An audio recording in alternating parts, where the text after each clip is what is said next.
The Automobilista Supercars Championship heads south to Symmons Plains Raceway, just 30 kilometres south of Launceston, Tasmania, and just 2.41 kilometres in length. It is the shortest track on the calendar, so it's going to be a bit of a problem for traffic, and that's going to be one of the talking points, I should think, tonight. So wherever you're watching around the country, or indeed the world, it's round 3. My name's Stairs, and my absolute pleasure to welcome to the commentary box, Madbird. Yes, Stairs, very much in the commentary box. We are sitting side by side. It's quite intimate. I'm enjoying it as we're watching Sam Blacklock, currently fastest in practice session. Very short lap here, 51.9 currently the fastest time in practice, but definitely faster than that is possible, Stairs. So it's going to be easy to. It's not going to be easy. It's going to be interesting. Sorry, to see how fast these guys can push it. Absolutely, cut-off time of 54 during the week to qualify for this round. Let's have a quick look at the championship points going into the third round of the Automobilista Supercars Championship. As you can see there, Kurt Stenberg leading the way on 525 points. Was a bit lucky, it has to be said, with Jake Moloney retiring from the previous race at Albert Park. Brody Steen's been quietly chipping away there, just a few points behind Jake Moloney. Dane Warren, unfortunately, not here tonight to back up after his win in race 2 in Albert Park last round. So we hope to see him in next week's race at Phillip Island. But Dane Warren is burning up his joker card there of a drop round early in the season. Colin Warwick in 5th place, tied on points there with Scott Nolan for Synergy Sim Racing. Good job for Will Devonish up there in 7th, and Aidan Schultz behind him on 285 points. Bit of a gap there, and then we've got Emery and Dan Ackland tied in 9th and 10th on 279 points apiece. Yeah, so some of the main protagonists not around tonight, which is a bit of a shame. Moving on to the teams' points classifications, we've got Trans Tasman Racing currently with a dominant lead of about 104 points over the second place of War Race Engineering. Race on Oz in 3rd place with 582 points. TTL Esports in 4th place currently with 429 points, tied with Logitech G Altus Esports with 429. CWR with 342, also tied with Synergy Sim Racing Team 1 on 342, so 2 ties in the top 10. Synergy Sim Racing 2 are then 318 points in 8th place. Team 11, 285 points, and Synergy Sim Racing 3, lots of Synergy Sim Racing teams, 276 points, Stairs, to round out the top 10.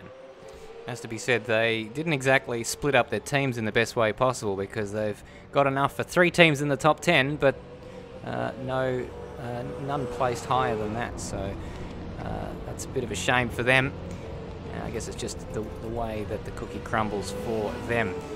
You would have probably heard in the background the sound of engines before, which has died down a little bit.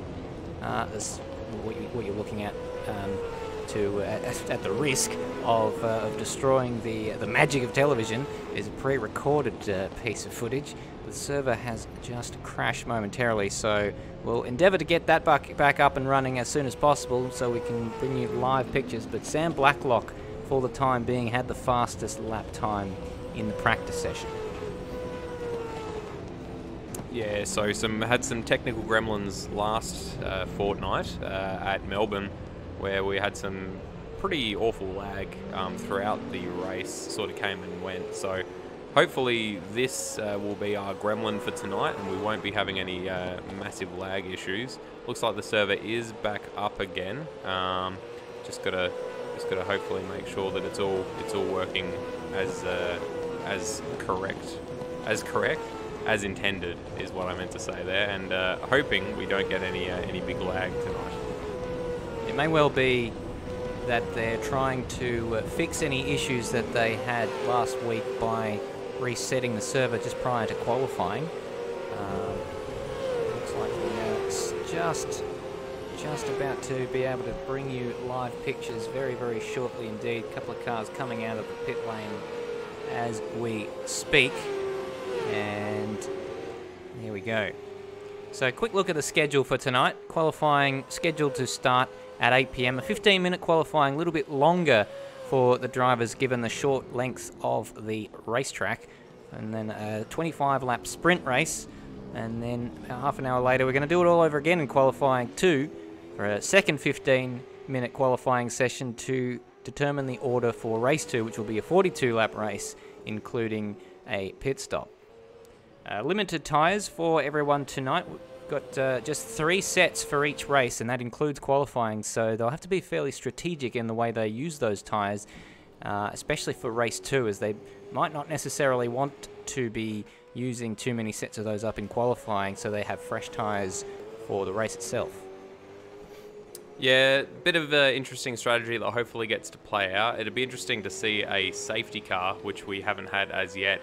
I think they've sort of tinkered with the settings again, just trying to get it to that sweet spot where it's not going to come out, when someone taps a wall, but it's going to come out more often than when the apocalypse occurs. So hopefully they'll find some happy medium there, and we'll see some interesting strategy plays with a safety car or something similar. Although on a lap this short, pitting under a safety car could probably mean going a lap down, possibly.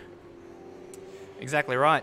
As we've seen from the times during the practice sessions, around something in the area of a 51-second lap time, and that is certainly going to make it a very interesting qualifying session indeed, because those times are going to come in very, very thick and fast. A couple of small housekeeping points to raise. You would have probably remembered, if you were watching last round, that we had a number of grid penalties, and they were a carryover from round 1. A few drivers there not actually able to serve those last round because they were absent, and those drivers, Emery, Blacklock and Preston, two of those drivers are here tonight. Emery, the one who is not on the sign-up sheet, so we're not expecting to see her tonight. She'll have to wait till Phillip Island to take her grid penalty, supposing she shows up next week for the 4th round of the Automobilista Supercars Championship. But that's quite important for people like Sam Blacklock and Corey Preston, who have been up there on the timesheets in the practice session. Yeah, definitely. Not as many penalties from last week as we did have from the first round, which is always nice. And we're getting a few more people into the server now. We've got about 26 people now, so everyone's sort of starting to jump in. Got Glenn Postlethwaite currently with the fastest time in this practice session. Sort of a surprise packet last round. Finished on the podium both races in his debut, so good effort from him. And Corey Preston, how big a penalty did he have for this race, Des? It's a 3-place grid penalty for him, as it was for the others. So track position is fairly important around here. It is quite difficult to get the pass done. The big opportunity, of course, being the hairpin down there at turn 4. We'll show you all that during the qualifying session when that starts in just over 6 minutes' time. 27 people now in the server, so picking up all the time. Currently only about 6 have actually set times. Of those, Dan Ackland also with a surprise podium last round at Melbourne, or at Albert Park. Zach Baker, some alright results, I think, last week. Not entirely sure. And Adam Zeitinger, who we've had our eye on throughout the practice session so far, and before the server went down. Certainly on the edge is Adam Zeitinger. We've seen him go off several times. It looks as if Corey Preston almost had a dramatic moment there. Yeah, that was Cam Rutledge in front of Corey Preston there, just spinning out in front of him. So that would have been an interesting moment for Corey Preston. You touched on Dan Ackland just a moment ago. He had an up and down round in Melbourne. He finished on the podium in the first race, but then the second race down in 13th place. Speaking of people who had mixed fortunes last round, Dane Warren, we saw he was double pole sitter in Albert Park, but he ended up finishing the first race, despite battling for the lead at certain stages during that race, but he ended up a lap down and down in around 22nd place. Now that is a bit of a curious automobilista-ism that we discovered post-race. And according to the game, it said because a lapped vehicle was within 25 seconds, 1 lap was subtracted from his lap time, which seems very, very harsh to me, and I don't fully understand why that is, but that's what Automobilista does, and it's very difficult to undo a penalty like that. Yeah, it's I think I possibly suggested that during the commentary. I said that if he hadn't served the penalty, maybe it added a lap to his time, which I think we both agreed at the time would have been ridiculously harsh. But as it turns out, Automobilista is a harsh mistress, and that is indeed the penalty that she saw fit to give out. But as we said earlier, Dane Warren not here tonight, so considering the pain that he had in that first race last week, Dane's pain will not be falling on Symmons Plains. Fantastic. We've just seen Corey Preston take a bit of pain into the wall there. Not quite sure exactly what happened there. Just going to catch a replay. It was the smallest little wiggle on the final corner, and that actually wasn't what caused it. He must have got a bit of grass on his tyres there. It's just gone straight on. That looks like it's a bizarre old incident. Actually, he recovered it, and then he proceeded to have an accident on the next corner.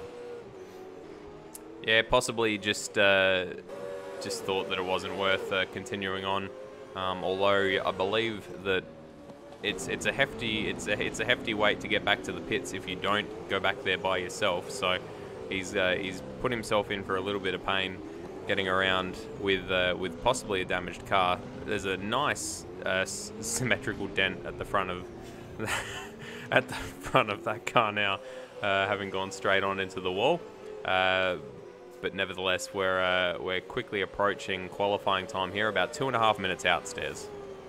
Well, excitement is building. The excitement is building, and I wonder if these drivers are using this practice session to test their qualifying runs, given that the organisers have tried to fix the issue of the track being a little bit too crowded during the qualifying session by making it 5 minutes longer than a regular qualifying session in the Automobilista Supercars Championship, and by hampering the number of tyres they're allowed to use. It may well turn into quite a strategic qualifying session, may well see a different result to what we're used to. Well, having said that, we're used to seeing Dane Warren on pole, so that's going to change. But at the moment, Glenn Postlethwaite's looking very good, sitting on 51.7. Second place in both races last round.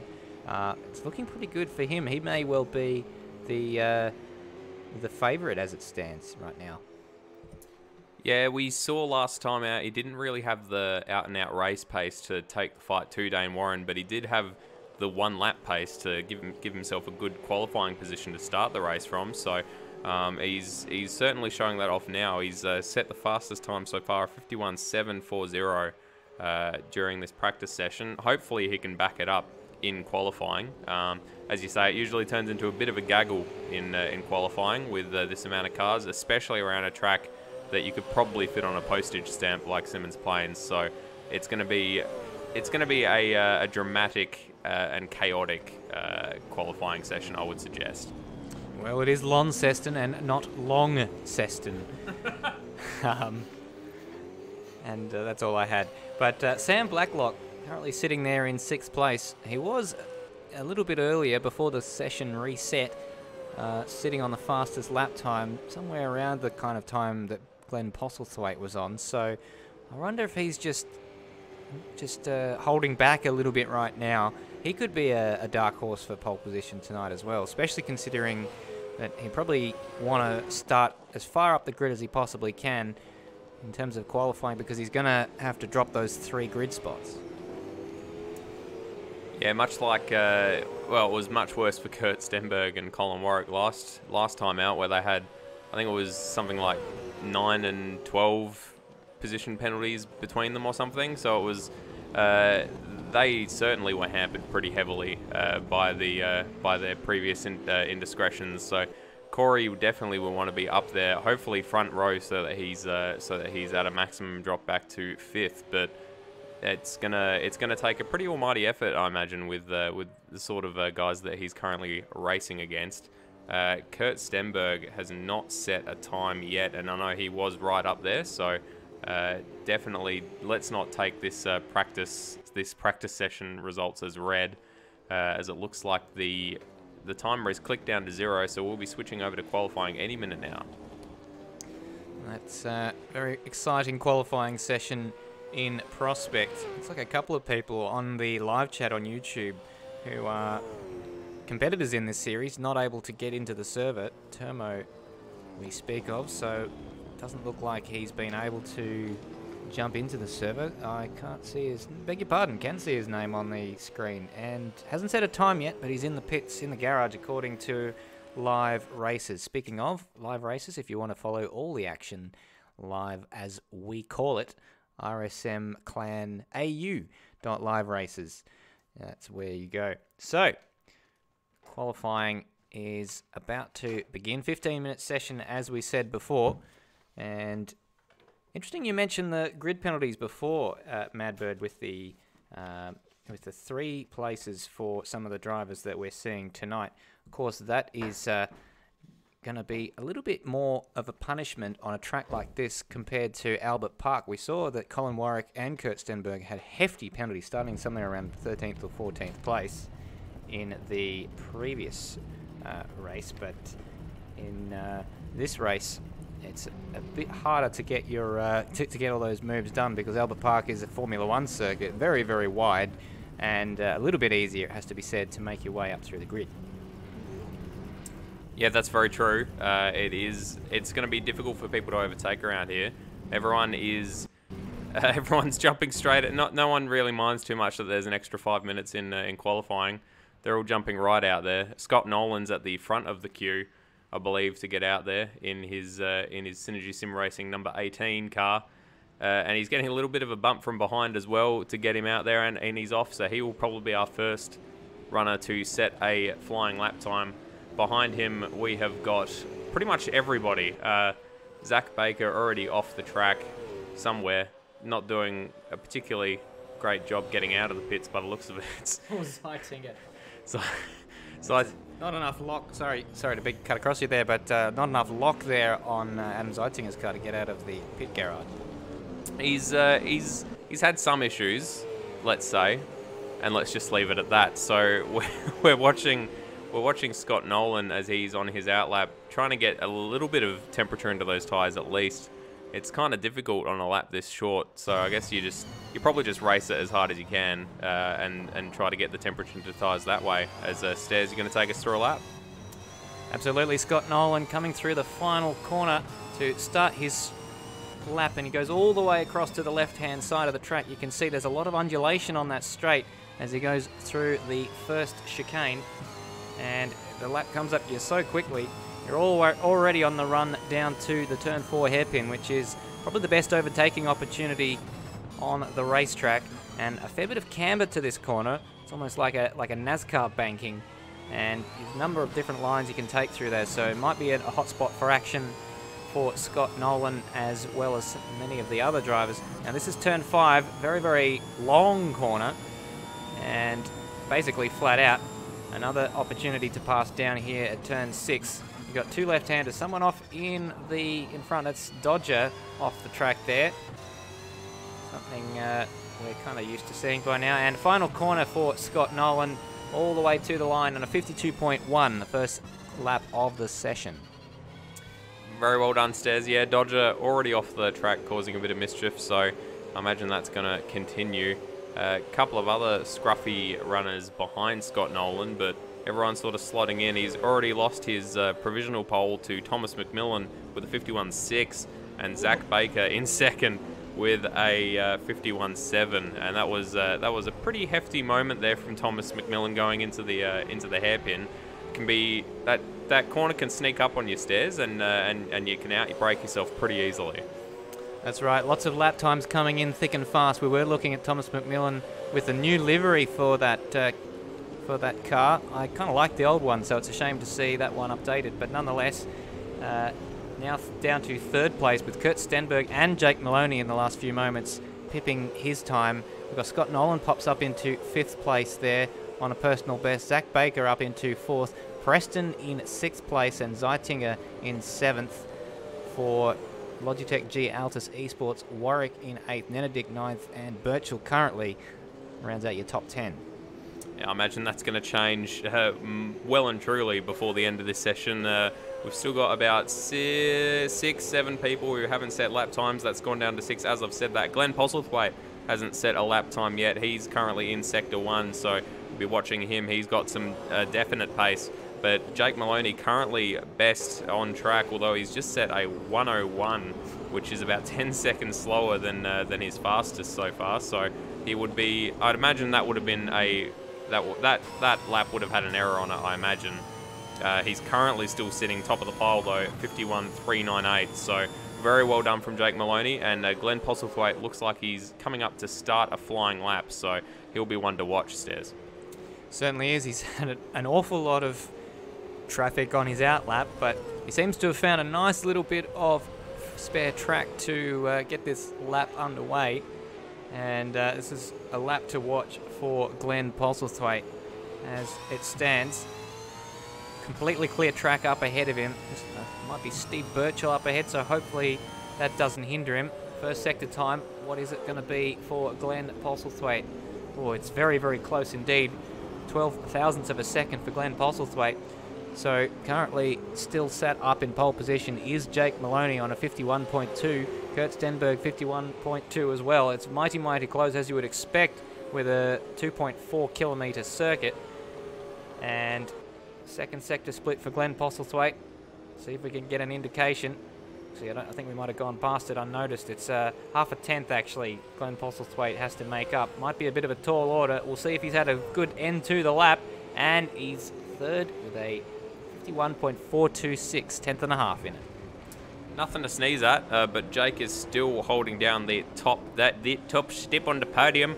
Kurt Stenberg in second place with a 51.275. So that is incredibly close there between Jake and Kurt. Glenn, almost a distance in comparison, third place currently. We've still got Todd Parks, Dodger, and Aiden Schultz to set lap times, and I believe those are the only ones we're waiting on.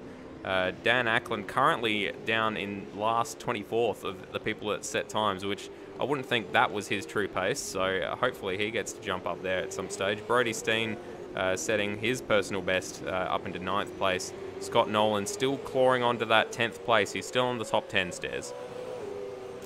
Certainly is, and the times have completely changed around from the last time I mentioned them with those names that you've said dropping down the order. So we've got out of the top 10 currently Corey Preston. David Nenedick's down in 12th place now. Adam Zeitinger for Logitech G Altus Esports is down there in about 13th. We've just seen Scott Nolan on our other monitor go off at the hairpin, so he's clearly not on a quick lap this time. Corey Ott joining down there in 17th place. Only a second off the field, off the pole position time that is. On screen we're looking at Thomas McMillan, so currently set in 4th place. Can he improve? And no, he can't, but he's not too far off. He's actually dropped 2 tenths on his personal best, so not the best lap for Thomas McMillan. He'll try again. Quite a few drivers going for multiple runs here, which I guess you've got 2 sets of tyres really to throw at this qualifying session, because this is for the sprint race and you're only going to need 1 set of tyres for the sprint race. You probably want a new set though. Yeah, you wouldn't think you'd be wanting to start on worn tyres, but you know, I guess track position is a pretty big thing, as we have been saying. So it might be worth starting on slightly used tyres if you start further up the order. You've got more chance of holding onto that position. What have we got? Who's changed positions? Not many. It looks like Scott Nolan has dropped out of the top 10. He's down into 12th, so a couple of people have jumped up ahead of him. We've got Dan Ackland up into 11th from where he was, which was last, I believe. Todd Maloney's on a quick lap here. Maloney is on a quick lap. We're watching it. He's set a purple first sector, which was about a couple of hundredths faster than the previous fastest. He's set a green middle sector, so he's still on for a hot one, Stairs. Yeah, coming through the second sector split, he was up by a tenth, so Jake Moloney should jump a bit further clear. No, he's lost it all in the final sector, so I might have been looking away at the screen. I don't know where he threw away half a second. You know, I didn't see anything. I didn't see any big moments, but I guess it's one of those tracks that it's because it's so short. There's so little opportunity to gain time around it. If on a longer track you can have a tardy first sector, but then the second and third sectors, if you absolutely nail them, then you can pull that back. But I guess if you have one little error around here, there's not enough. It's a walk to the shops to get to the end of the lap. So you're going to miss out on a good lap time. Well, Moloney's having another go at walking to the shops here because he's on another quick lap and he's a 10th up coming through to the final corner. So this is all where he lost it on the last occasion. And this time he doesn't throw it away. He goes another 10th clear of Kurt Stenberg, who himself has just started a lap. So what answer does the championship leader Kurt Stenberg have on the former championship leader Jake Moloney? Bit of a lock up into the hairpin. There's traffic for Kurt Stenberg and it's all gone. It's pear-shaped. I nearly swore. 4/10 off the provisional pole time set by Jake Moloney for Kurt Stenberg. It's a damn shame. It looks like Scott Nolan and maybe a couple of other people were just ahead of him going into that hairpin, and it would have been a bit distracting if you were Kurt Stenberg getting in there. So he's going to have to reset and try again. Although he's going into the pits, looks like he's either going to be switching his tyres, or he's giving up the ghost for this particular qualifying session. It's a lot of lap times out there. Not many people waiting. There is still 5 minutes left in the session, so people aren't. We'd basically be done now if we'd stuck with the previous times. But people all want to get out there, get those lap times in as fast as they can. Well, we thought that perhaps the limited tyre sets we'd see a little bit of a less frantic qualifying session, but every time I've looked at the track map, it's looked pretty hectic. Yeah, there's not too much open space on that map that I can see. It looks like a map of Africa during the land rush of everyone, all the countries trying to colonise. That was an odd reference to pull up, so I do apologise for that. Zach Baker just spun on the inside of the hairpin there as we went past him with Glenn Postlethwaite. Face is very close to mine. Beg your pardon. Yes, indeed. So we've got Kurt Stenberg out on track again. Jake Moloney is still in the pits, so I think he's put the cue in the rack and said, I'm not going to be able to better this at all. Glenn Postlethwaite also out on a flying lap, not going to better his time though, unfortunately. So our top three remains unchanged at the moment. That it does, and it doesn't appear as though Glenn Postlethwaite is going to improve on this lap. He needs to find a couple of tenths to improve his position. It's actually quite surprising, the gaps between first, second, third and fourth. Earlier in the qualifying session they were just thousandths in it, but now we're talking tenths, about a tenth separating each driver down to fifth place, and then the gaps start to get a little bit closer together, and then they get further apart, and then they get closer together again. I'm looking sort of around the area of 7th, 8th and 9th. Not much separating Brody Steen, Adam Zeitinger, who's found his way back up into the top 10, as we watch Glenn Postlethwaite wiggling his way around the final corner, and he's 2 tenths down on his personal best there, so probably wouldn't be too happy with that one. A little bit slower than a wet weekend. It's pretty worn tyres at this stage. Is it? It's not Parc Ferme, is it? They don't have to start on the tyres that they probably not. So he might just be getting some. He might just be getting some running practice in. We do have Kurt Stenberg out on the track doing a hot lap. Hopefully he's a 10th down in the first sector. He is only 1/100th down on Jake Moloney. Yeah, he found that time in the unseen to us because Jake had gone clear by a 10th.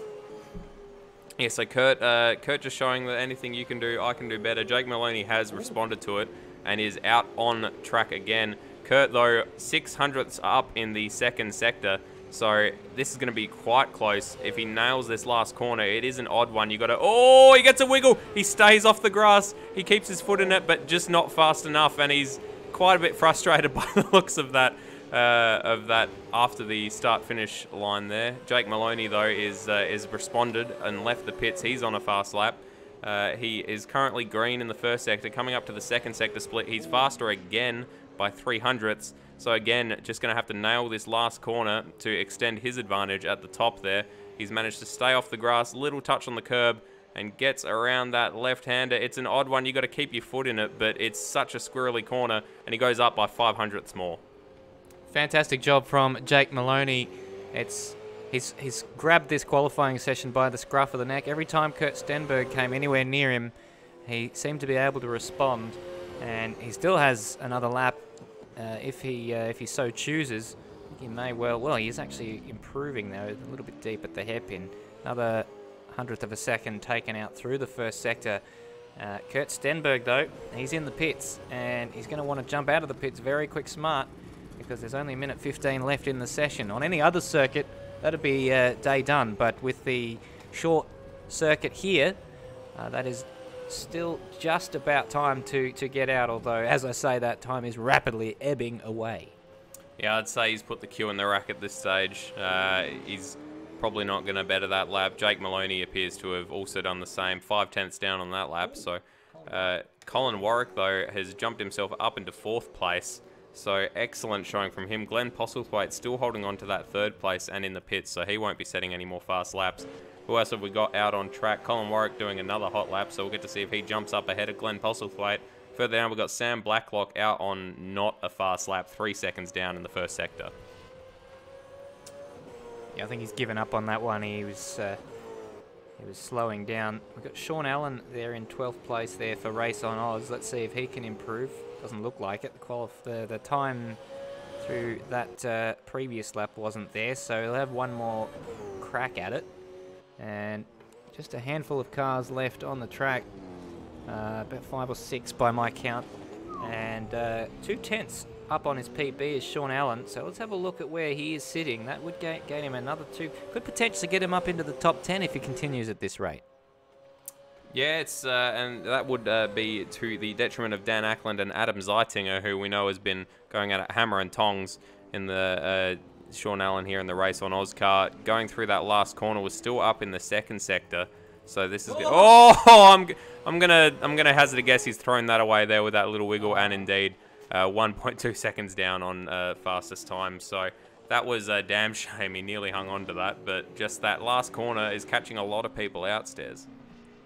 Most certainly, and it looks like that's pretty much everyone left who was on a lap. A sudden quiet falls upon the Symmons Plains Raceway circuit.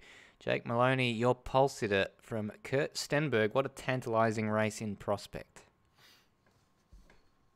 Yeah, it's going to be... I'm looking forward to this because Stenny has some incredible race pace. So does Moloney, obviously, but I just want to see them going at it for the entire race. And Glenn Postlethwaite showed last time out. He's got a penchant for, you know, just hanging back and lapping up positions as they come to him, which on a track like this, and with a couple of drivers like Jake Moloney and Kurt Stenberg, who they're not gonna go too easy on it. He could very possibly find himself higher up on the podium if they have a tangle. Absolutely. Well,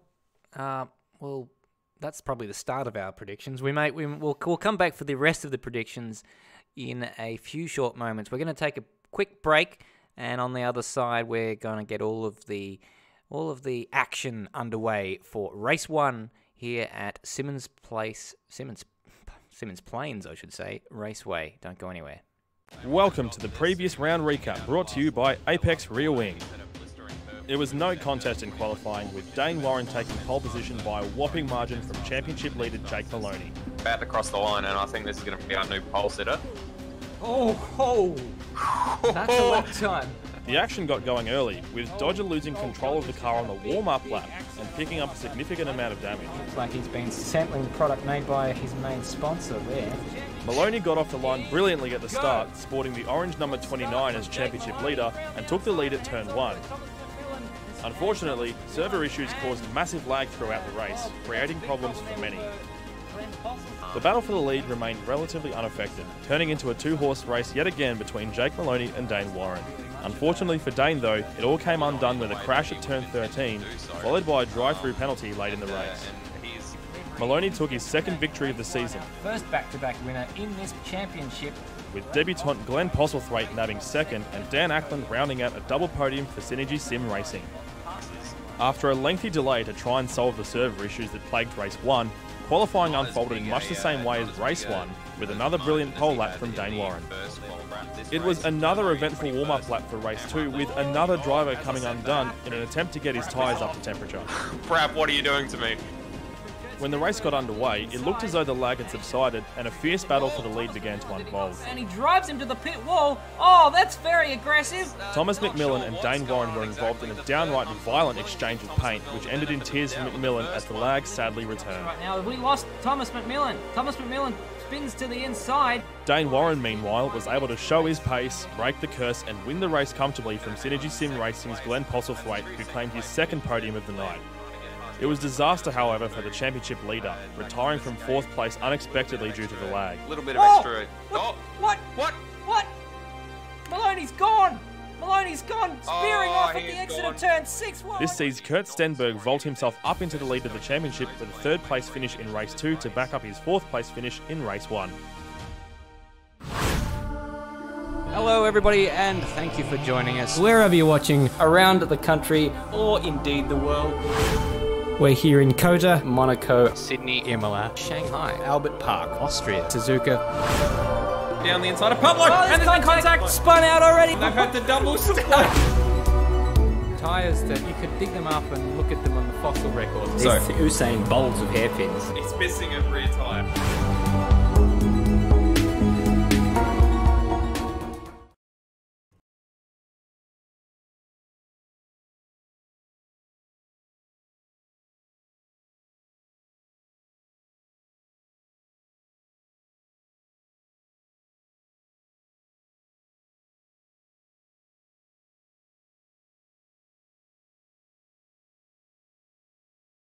Looking forward to that one. We are back here at Symmons Plains, 3 minutes out from the race. Not even. I think we're about to click over into race. Or possibly we've just restarted warm-up. I'm very confused, Stez. That does appear to be what happened. So beg your pardon for the audio issues at the beginning of the return to live broadcasting here on Automobilista Supercars. We're doing well. We are doing well. Well, we've got a bit of a moment to start to surmise about what may well happen over the next, over the course of the next 25 laps. It's a short racetrack, of course, which means more laps. That's a sprint race, 25 laps. They won't need a pit. Yeah, which is weird to think about until you remember that the lap is only about 50 seconds long. So, you know, a sprint race around Symmons Plains is about the same length as the wax strips that I use on my legs. So it's gonna go pretty quickly, I'd imagine. I'm looking forward to it. It's gonna be pretty action-packed, I imagine, around a track like this. There's gonna be, if we're going into prediction stairs, I predict that the hairpin is going to be a major point of contact and drama. And I also predict that those wax strips probably have the adhesive qualities of sellotape in a cyclone. But we'll move on from that one, as we've got a little bit of an opportunity for the cars to come out onto the track there. Dan Ackland in the Synergy Sim Racing Mustang. Where did he qualify? He was a bit further back. 11th place. Yeah, he ended up having a surprise podium in race 1 last week, so he's going to be eager to back up that form. Didn't do quite as well in the second race as we did say earlier, but he's currently starting from 11th, so just outside the top 10, which is not ideal, but it could definitely be worse if we look down the field towards the likes of Ozrob, who I don't think actually set a lap time, and Dodger, who was just last. So it looks as if a few people are restarting their computers and stuff, which is setting back our start time here a little bit. So apologies, many dedicated and lovely and beautiful viewers around the world who are currently watching what is basically just cars circulating. Please forgive us.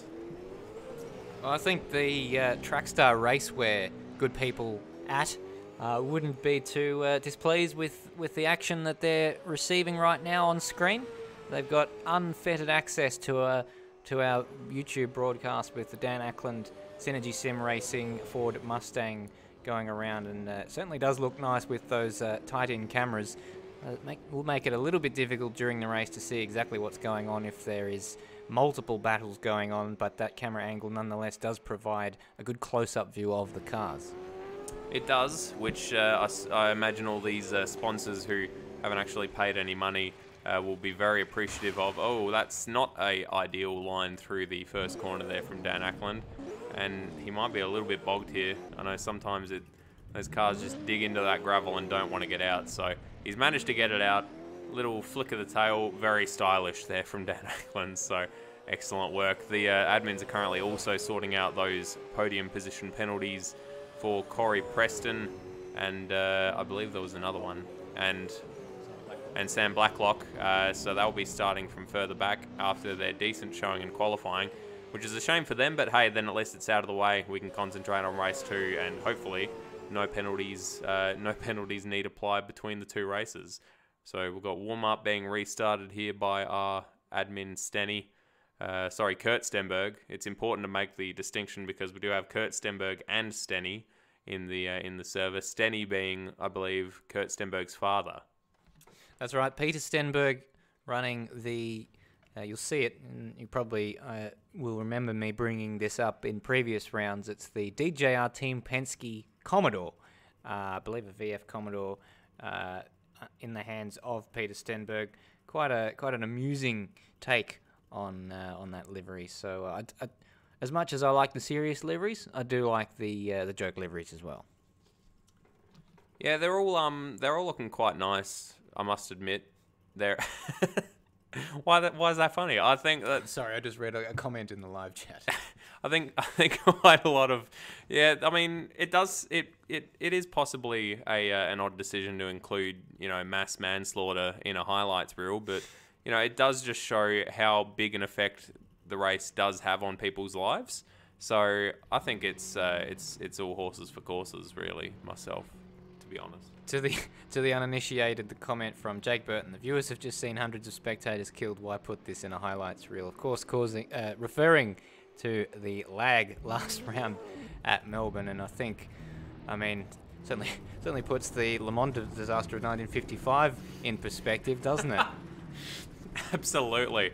Or indeed a recent dirt rally video we commentated on where an elderly Monegasque woman was wiped out over a cliff face, and of course the less spoken about that the better.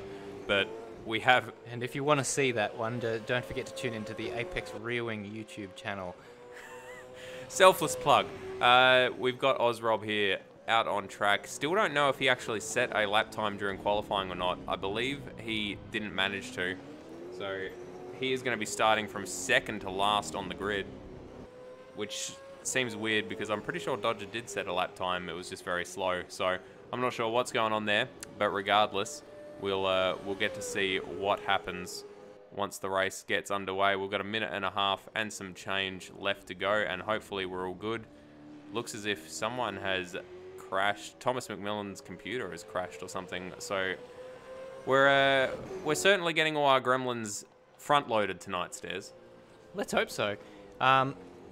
Just back on Ozrob, whether or not that's because the game forgot his time or something, but he and Dodger, according to Live Racers, not setting a time.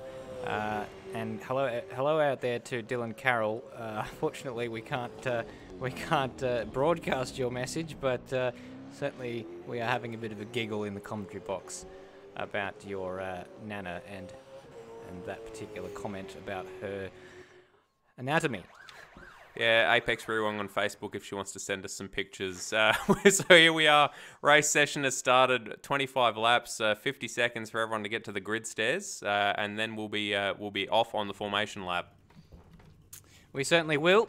And 60-kilometre race, an anti-clockwise circuit. The fuel burn is something in the order of about 3.5 litres per lap, which will get you about 31 laps into the race, which is beyond the distance of this race. So that's just me using a roundabout way of saying that you don't need to pit in this race. Now, why is Kurt Stenberg showing up in third?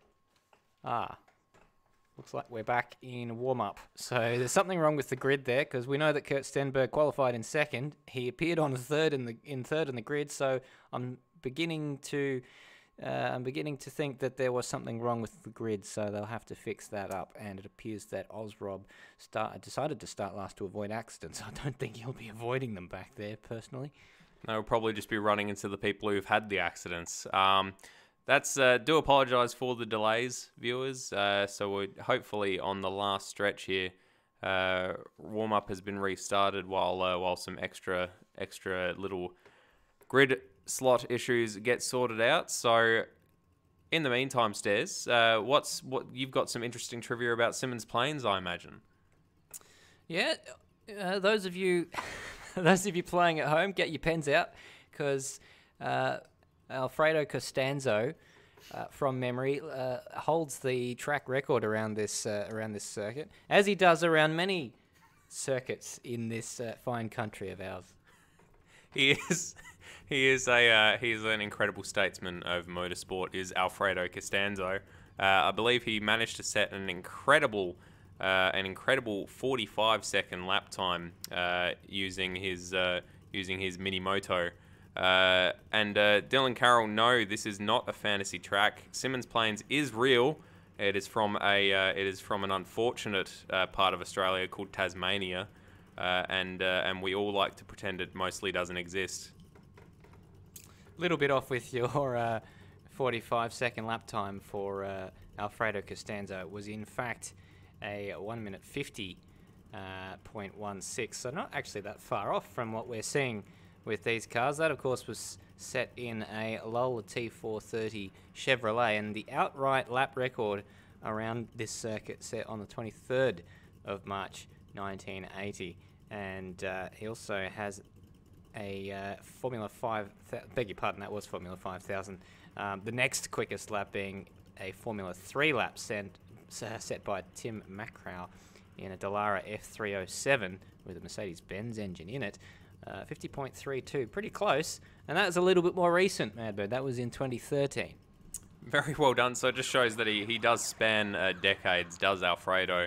As we're back into the race session again, everyone is going to be gridding up, and cross all of your fingers and toes, everyone, that this is it, and we're all ready to race here in Symmons Plains. Absolutely. We're going to be frantically going through the grid order in short order once they actually start the warm-up lap. Just 40 seconds remaining until that happens, though. Jake Moloney has gridded up. So too Kurt Stenberg. Well, we know the front row is correct as it stands. That is a packed camera shot, Stairs. It most certainly is. Might start going through the grid before they actually get going on their warm-up lap, because it is such a short lap. Jake Moloney is your pole sitter. There wasn't a lot in it, but he will start ahead of Kurt Stenberg, who, if he gets the launch, could get down the inside at turn 1, and that would be very, very interesting indeed. He's got the orange number 47 on him this week as the championship leader. No doubt Jake Moloney will want to take that one back.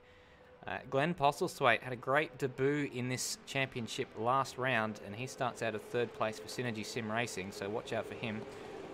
Good qualifying session for Colin Warwick. He's starting there or thereabouts as well, so looking forward to seeing what he can do. Thomas McMillan was pretty competitive last week, but aggressive. Let's see whether he can get himself another result. Zach Baker Racing starts out of 6th place ahead of Brody Steen for Race on Oz. Adam Zeitinger did well to get himself up into the top 10, so great job from him. Corey Preston starts out of 9th place with that 3-place grid penalty. Dan Ackland in 10th place, rounds out the top 10. Synergy Sim Racing there. Sam Blacklock behind him, and Sean Allen for Race on Oz, unable to improve in the final stages of that qualifying session. Scott Nolan will start 13th after getting shuffled back towards the back end of that qualifying session. Will Devonish, the first of the War Race Engineering cars, after his teammate elected not to set a qualifying lap. 15th is David Nenedick, now with a livery there for Zach Baker Racing. Good to see. Stephen Birchall in the Monster Mustang number 16. starts out of 16th place. Corey Ott starts out of 17th place, and still a blank livery for that car, the white ZB Commodore. Michael Ford in 18th place ahead of Aidan Schultz, the number 11. Todd Parks for Synergy Sim Racing will start 20th ahead of Cam Rutledge in a similar car, similar liveried car, but a little bit different. Different teams, of course. Cameron Rutledge with his own electrical business on the side of his car. RSM Latino in at 22nd place. New driver here, Tony, in the Penrite entry. Termo in at 24th place. Stenny 25th. Acclaim by at 26th. And Dodger, as we go to him, rear ends the car in front of him in 27th place. And that is your grid. Well held together, Stairs, and well done. That is almost perfect timing as everyone is lined up on the grid. So we've got nearly. It's nearly. It's a packed old grid, this one. So I'm going to be very interested to see how many people make it through the first little corner unscathed. There's that odd little twist and then the left-hander. So we're waiting on someone somewhere to grid up properly. And there we go. We've got the lights. We certainly do. It's a long camera lens. The lights are on. We're about to go racing here in Tasmania. A bit of a jump start for Michael Ford in the background, perhaps, but the lights are off, and it was a bit of a tardy getaway for Kurt Stenberg. He's going to be under pressure here. It's the whole shot for Jake Moloney. Look there at Glenn Postlethwaite. He's got through when Maloney's off the track. Oh, my goodness gracious me. Postlethwaite nearly lost it. Don't know how he hung on, but he's somehow in the lead. Maloney's squirreling all over the place. There's biff, budge, all sorts of stuff going on there. And down to the hairpin, it's Maloney's fought back. He's on the outside, but down the inside is Postlethwaite. Can he get it turned in? It's an absolute melee. My goodness, what a start. So we've got Glenn Postlethwaite into the lead. Further down the order, we did have Brody Steen doing a bit of pushing and shoving through the first corner for someone off the track, I think. It didn't look like there was any intention in it. It was just everyone compressed into that one little tiny spot of tarmac. But Jake Moloney has managed to get back past Glenn Postlethwaite. Not sure when that happened. Must have been around the outside during that middle sector, or maybe Glenn Postlethwaite thought that he gave him a nudge, gave the position back or something. But Jake Moloney back into the lead, Glenn Postlethwaite down in the second, and Kurt Stenberg is gnawing all over his heels like a very angry chihuahua. Well, that was one unbelievable start. We haven't seen anything come up on our screens about Michael Ford, but it looked like he did move. Sam Blacklock having a look down the inside of his Logitech G Altus Esports teammate and gets the move done down at the hairpin. Oh no, there's contact back there with Adam Zeitinger getting pushed out of the way by the looks of it. Have we gone past it? Position as 24th, so we'll try and find a replay of that. All sorts of action going off down at the hairpin. Yeah, it looked as if Adam Zeitinger and somebody else had a bit of a prang, and it ended up with Sean Allen being put into the wall down at the hairpin. So that is a big shame for him, with some decent results. That was, okay, it was more than one person having contact by the looks of it. Fair few people had a bit of push and shove there, and I won't say I called it, but I did. And so it all ended up with Sean Allen ending up down in 23rd place without a bonnet, and his car is not performing as you would expect a car to perform, which is to say nicely. Yeah, that's a shame for Sean Allen. He had a decent qualifying session. Started 13th, I think it was. Qualified 13th. I think he ended up gaining a position. Oh, we've got something going on at the hairpin between Cam Rutledge and David Nenadick as well. Just try and catch the replay of that one. Yeah, it looks as if David Nenadick just went wide at the hairpin, which is something I've seen a lot of people do during practice. Just outbroke himself straight into the wall. Someone else also went on past him. Stephen Birchall in sympathy. Yeah, just decided, no, I'll go over here, mate. And Cam Rutledge did quite well to stay out of the back of David Nenadick, to be honest. It's a shame for David Nenadick. He had a decent result in the previous round in Melbourne and got a few points, but it's a lot further back to that today. Sure. Sorry, I was just looking at Dodger spinning it around on the back straight. Not sure how that happened, but importantly, Jake Moloney has got now a 1.5 second lead over Glenn Postlethwaite, and Glenn Postlethwaite has got Kurt coming down the inside, going through the penultimate corner. It looks as if Kurt's not managed to get it done, but that is incredibly close. Oh, there's a little bit of shoulder barging. He's managed to get through, and Glenn Postlethwaite is out on the grass. He's managed to hold on to it. I thought that was going to end in tears, but it has all ended up with Thomas McMillan getting through for 3rd place. Although they are nuts to butts, as my old Milsim instructor would have said, going through the 2nd corner. Glenn Postlethwaite still in 4th, but he might have a look at Thomas McMillan down into the hairpin. Going to have to go for the inside, but he's thought better of it. Colin Warwick is also got a watching brief on this as Tom McMillan goes deep. Glenn Postlethwaite gets up alongside, but just doesn't have the exit to get the job done. Goodness gracious me, Jake Moloney is thanking his lucky stars, out to a 2.3 second advantage with these guys fighting so hard. So Kurt Stenberg seems to be clear in 2nd place now.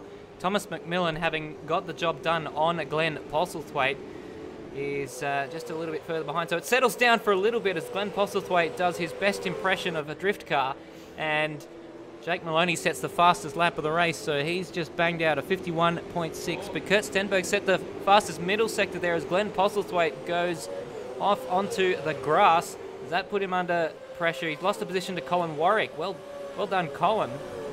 Glenn Postlethwaite going backwards in the early stages. He's under pressure now from Sam Blacklock. Yeah, Blacklock with a good... as he oversteers slightly coming out of the hairpin, manages to hold on to it, but that has put Brody Steen all over his rear end. Sam Blacklock, as I was about to say, doing quite well with his podium penalties. Sorry, not podium penalties, position penalties from qualifying to be up in 6th place. But he's just managed to keep ahead of Brody Steen there through the back straight. Looked as if there was a bit of touch, but nothing untoward. And Glenn Postlethwaite has managed to hold on to 5th place. He's going to want to set about trying to catch back up to Colin Warwick, because this has gone from bad to worse for Glenn Postlethwaite. Probably because I picked him for a potential race winner. Did they just go past a stricken car by the side of the road? I'm not quite sure. Is there someone in the gravel trap at the exit of turn 3? I wonder. We'll see if we can get our guys onto that one. Anyway, Thomas McMillan in 3rd place. Can he do anything about Kurt Stenberg? Up Brody Steen. Oh no, there's Dodger, and oh goodness, that was very, very bad luck. What on earth happened there? Glenn Postlethwaite was caught in the wrong place at the wrong time. I think he's had to avoid a spinning Dodger, who is not really living up to his name there. Glenn was already high at the hairpin. Brody Steen was up underneath him. As they came out of there, let's catch the onboard. This will be interesting from Glenn Postlethwaite. Dodger's just lit it up on the exit of the hairpin, and that was very, very unlucky. Glenn had to get out of the throttle, and I think he lost another position as a result. Yeah, he's down into 7th now as Glenn, which isn't really fair to him. I'm gonna go out on a what probably isn't a very controversial limb and say that Dodger probably needs to be looked at in general. He just seems to be all over the track, and he's now at the point where it's affecting other people's races quite a lot, which isn't something you want to see. He's definitely, yeah, I don't really have anything else to say about that.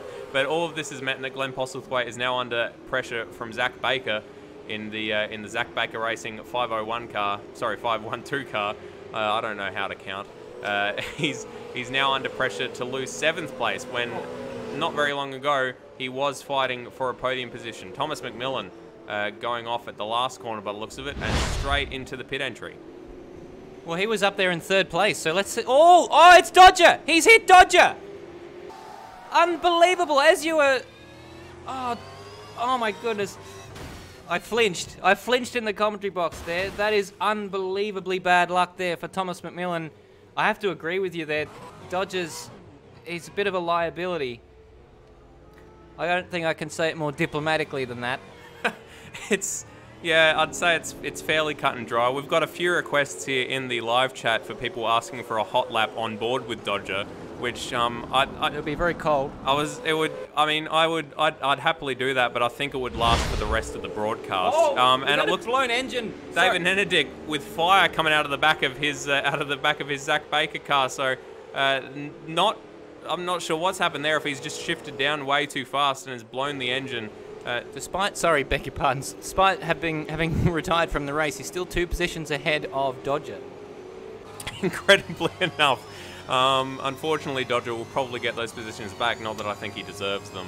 But we've got David Nenadick currently DNF'd. The only DNF'er. We've still got Stenny and Dodger running in 26th and 27th. Michael Ford going to want to be very careful there behind, right behind Dodger. Wisely is being patient with his attempt to lap Dodger. We are on board with him as requested. It's and unfortunately this has turned out to be a rather dull and never mind. As I said that, he's lit up the tyres. He's out on the grass. I think he might have got a bit of a nudge from Ford there because I don't think he was full throttle. As he was on his approach to the hairpin, it looked like he didn't change up a gear. He was just bouncing off the rev limiter. I don't know what to say or feel anymore. Dodger with a 103. His best lap is a 57, which honestly surprises me. And just as you've cut away from him, he spun out at the first corner and caused a pile up. So I feel like we need to stop giving him attention, to be honest, after this one. But he just it was poetry. You cut away from him and immediately he spun out. We're going to have to cut back to what's going on in the race at the front now. Oh, goodness gracious me. He's ruined about 6 other people's races in that. Yeah. Anyway, let's move on. Colin Warwick now up into second place. We missed what's happened to Kurt Stenberg, but he's dropped behind Sam Blacklock down there in 4th place. And he's not too far behind. So he's had some moment there as Sam Blacklock has a look at Colin Warwick down at the hairpin. So this is the race for second, ladies and gentlemen. Jake Moloney, 8 seconds up the road. He hasn't just checked out. He's in the car park, driving home. You know, he's unpacked most of the groceries into the pantry. And his wife's just texted him to say, "Did you remember to grab my my wholemeal, penne pasta?" And I haven't, because Sam Blacklock's gone down the inside and has made the move up into second. Absolutely. So an incredible recovery here for Sam Blacklock, who started. Dodger again at first corner. Let's just move swiftly on as he's now got to try to unlap him. He's got to try to lap RSM Latino. Do apologise. And that was a hairy moment. He's managed to hang on to it and has also hung on to second place, although it has given Colin Warwick an incredible advantage heading down through the hairpin. And Kurt Stenberg now right on their tail as well, Stairs. Most certainly.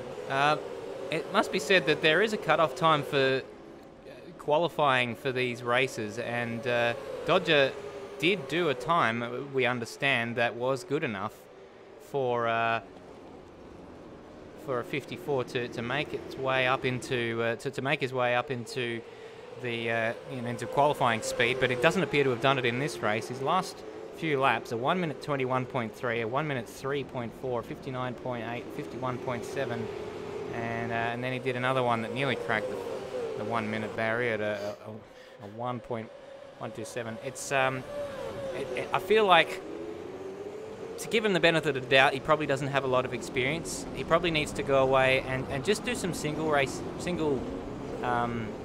driver experience, and single player I should say, and just get used to the car, the way it handles, because I feel like he's not quite ready for this level just yet.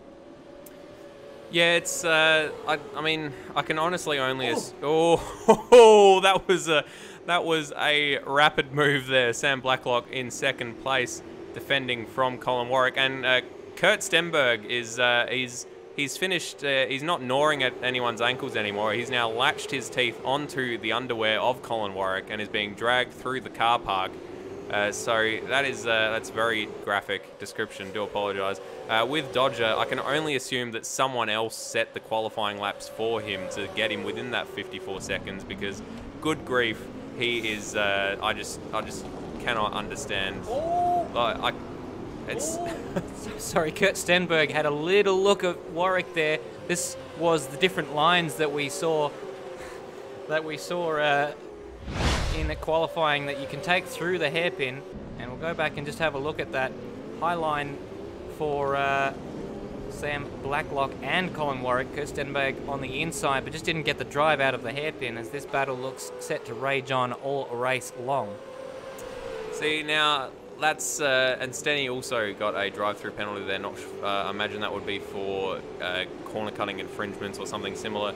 getting a lot more requests for Dodger on camera, but like honestly, no. Well, I mean, we're on board with these guys, and you probably see Dodger. You know, they seem to sync up every 3 laps or so. They go past him. Is that him up? They're gonna catch him. They're gonna catch him pretty quickly, I imagine. Again, those differing lines through the hairpin. Warwick managing to stay ahead of Kurt Stenberg.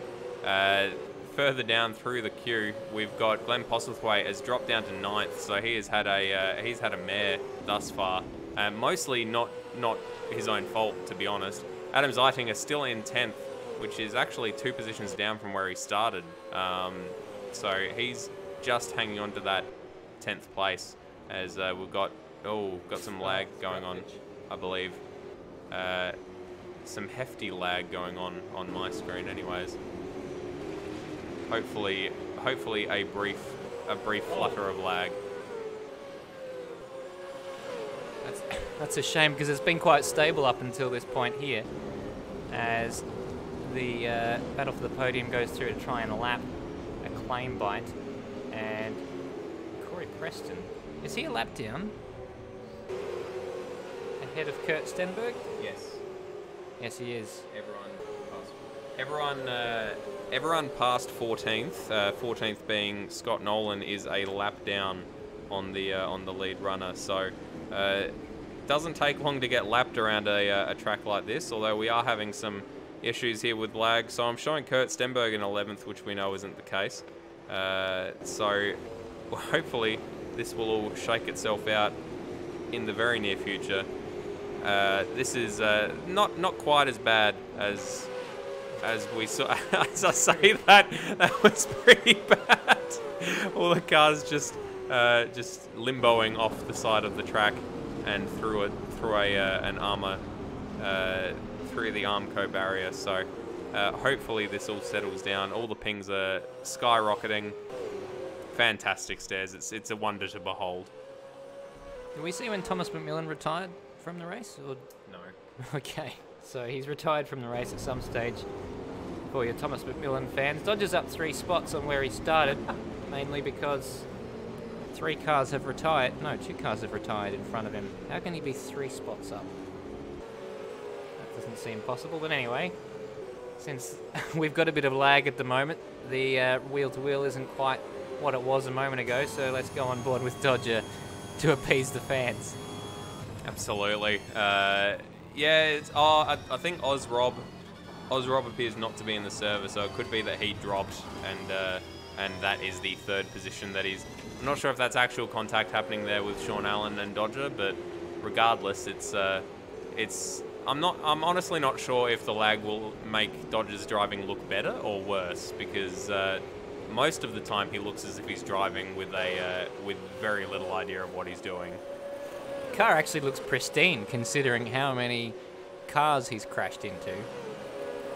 I think it's got to be more than 50% of the field. It would be interesting to go back and hopefully this sorts itself out. Looks as if it might be.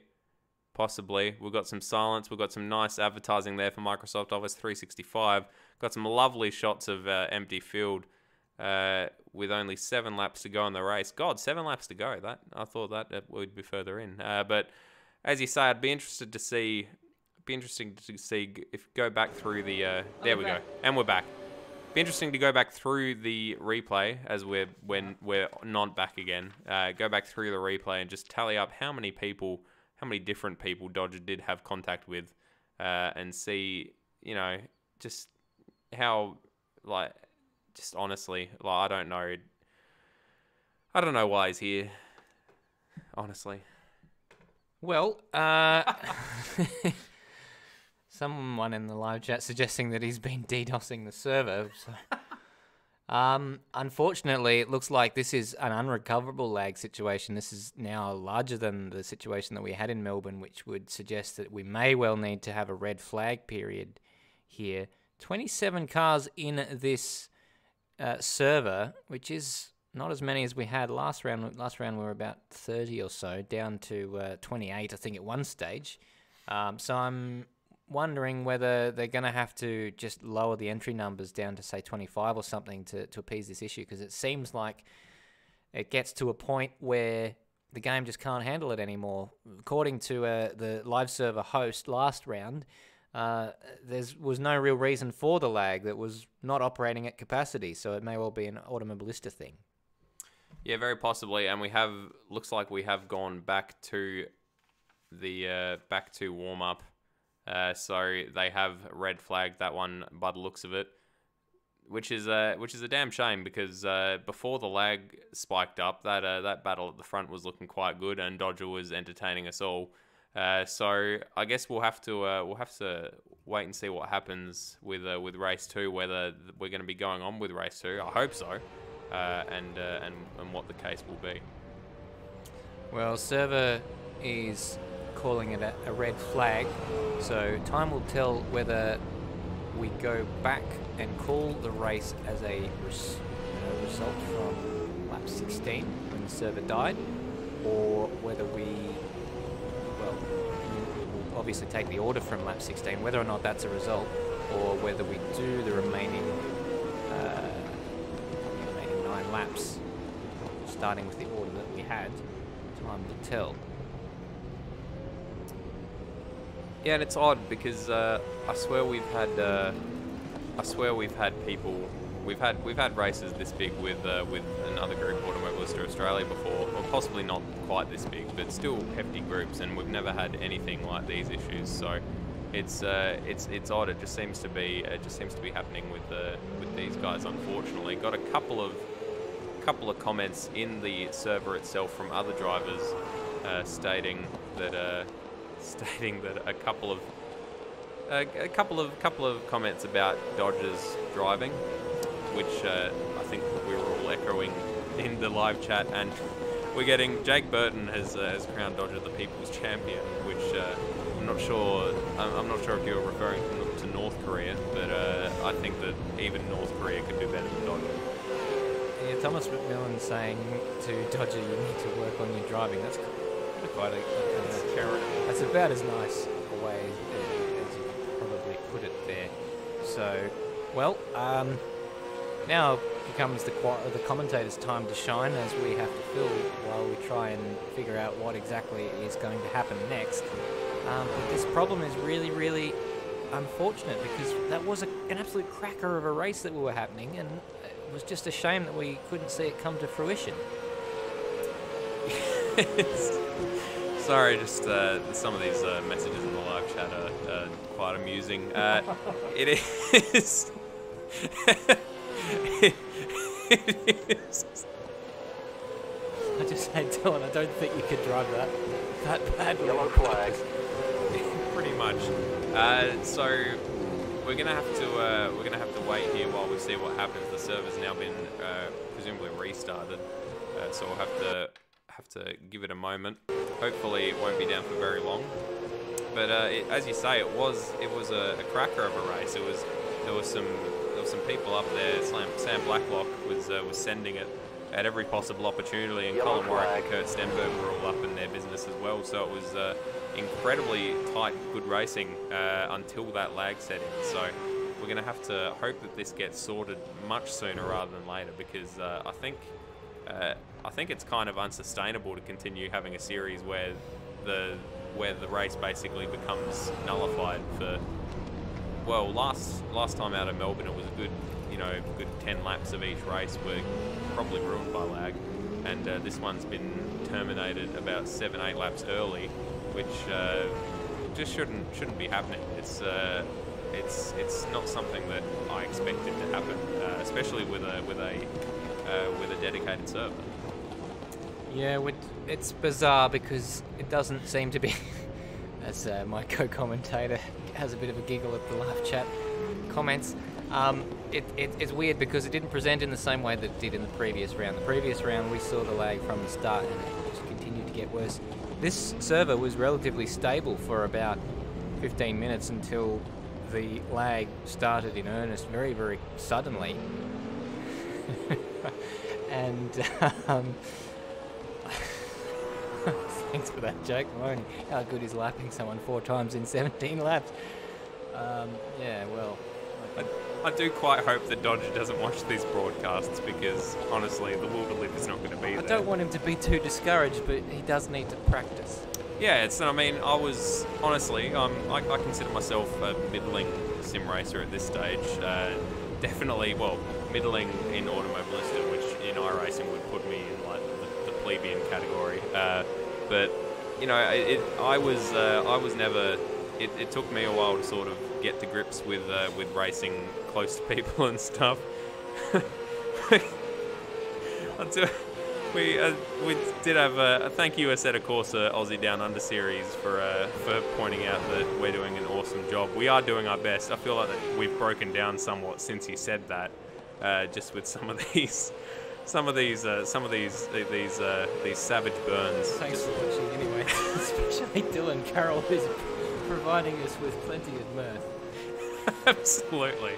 Like a friend of ours once said of someone who experienced quite a bit of lag while they were racing, following you was like watching an epileptic dance in a strobe light, which I feel like describes Dodger's capabilities quite well.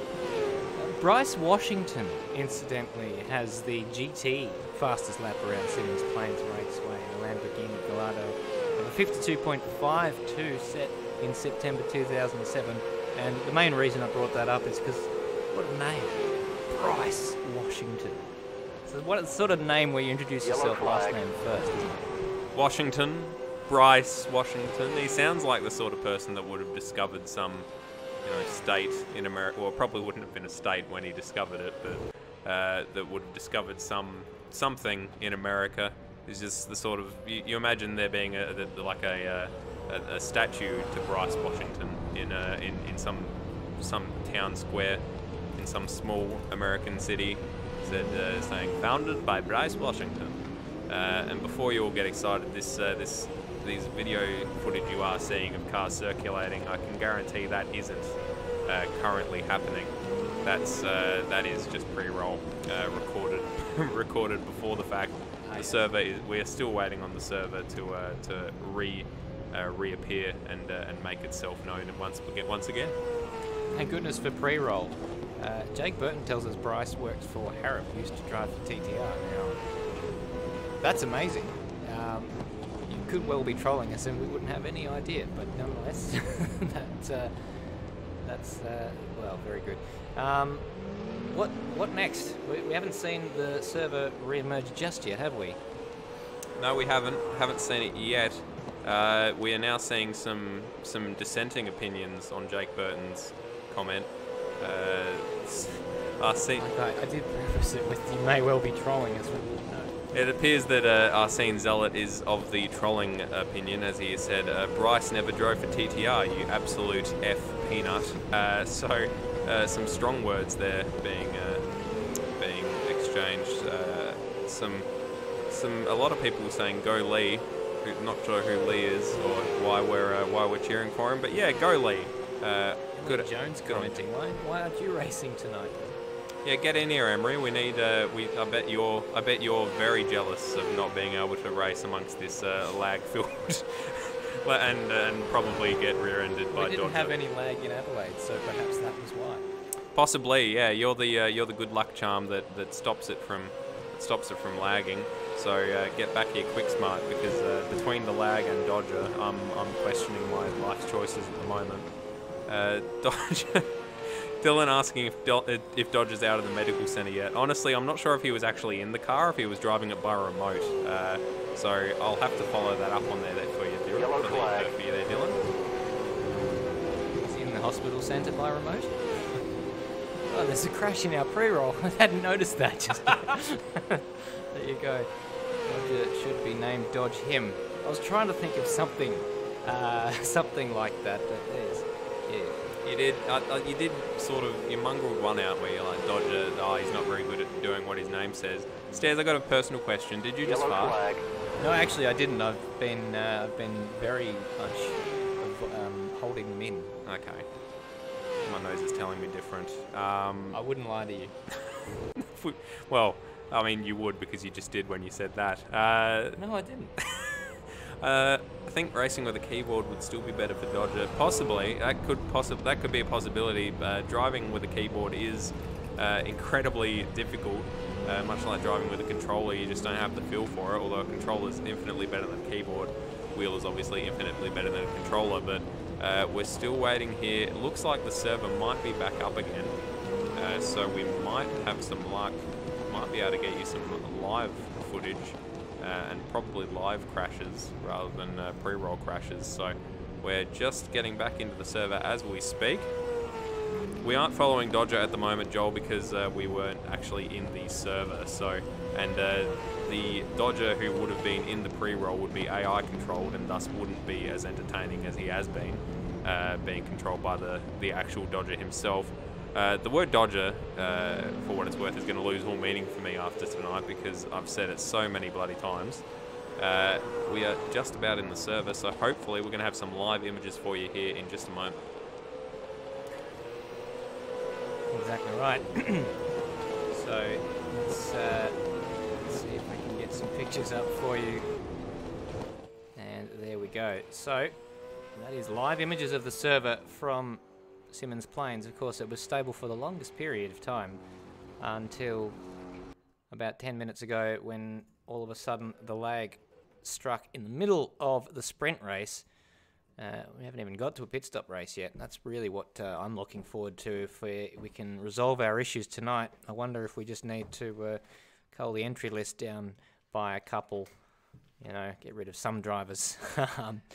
For a cut-off time maybe of half a second quicker than we had for this first race. I can certainly think of one driver we could do without. But we are in the server now. We do have about 26 people in, so people are quite good at getting back in as fast as possible, which is nice. That does save us a little bit of time. Let's cross our fingers that the issues are done with. Honestly, as we said, was working fine until lap 16, lap 17, wherein it just absolutely,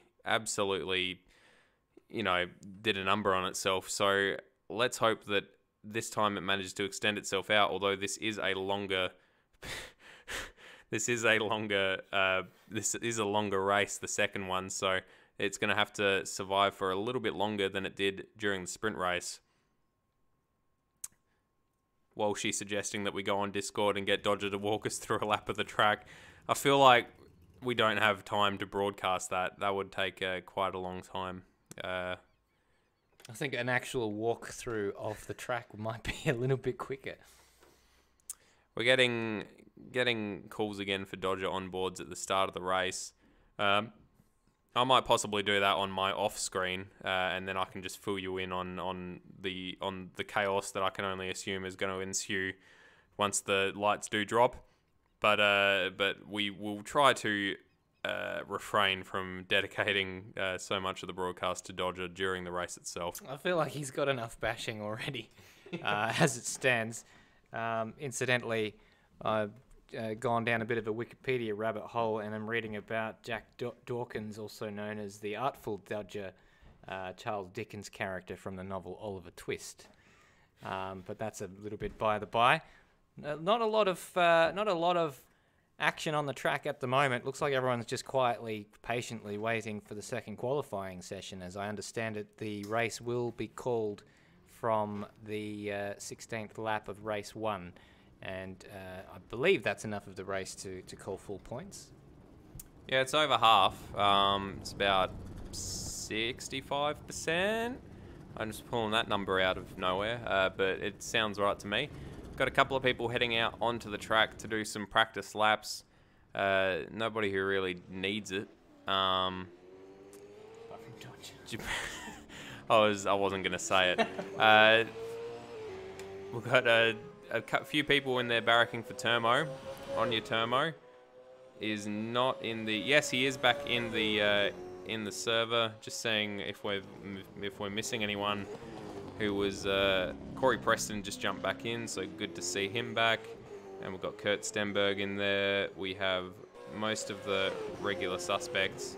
Jake Moloney, Glenn Postlethwaite. Yeah, so we've got most of our runners back, including Dodger.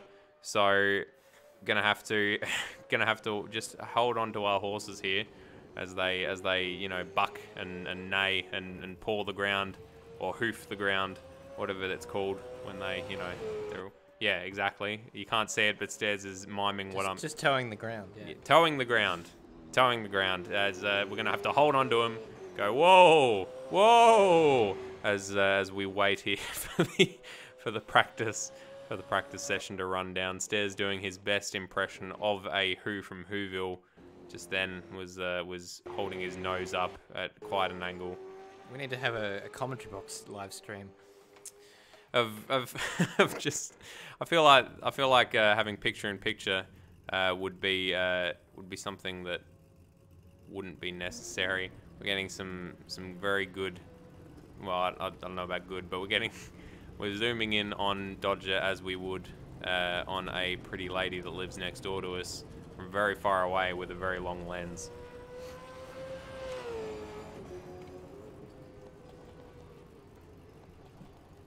He hasn't elected to come out of the pits as it stands. We can see he's there in his tiny little garage there.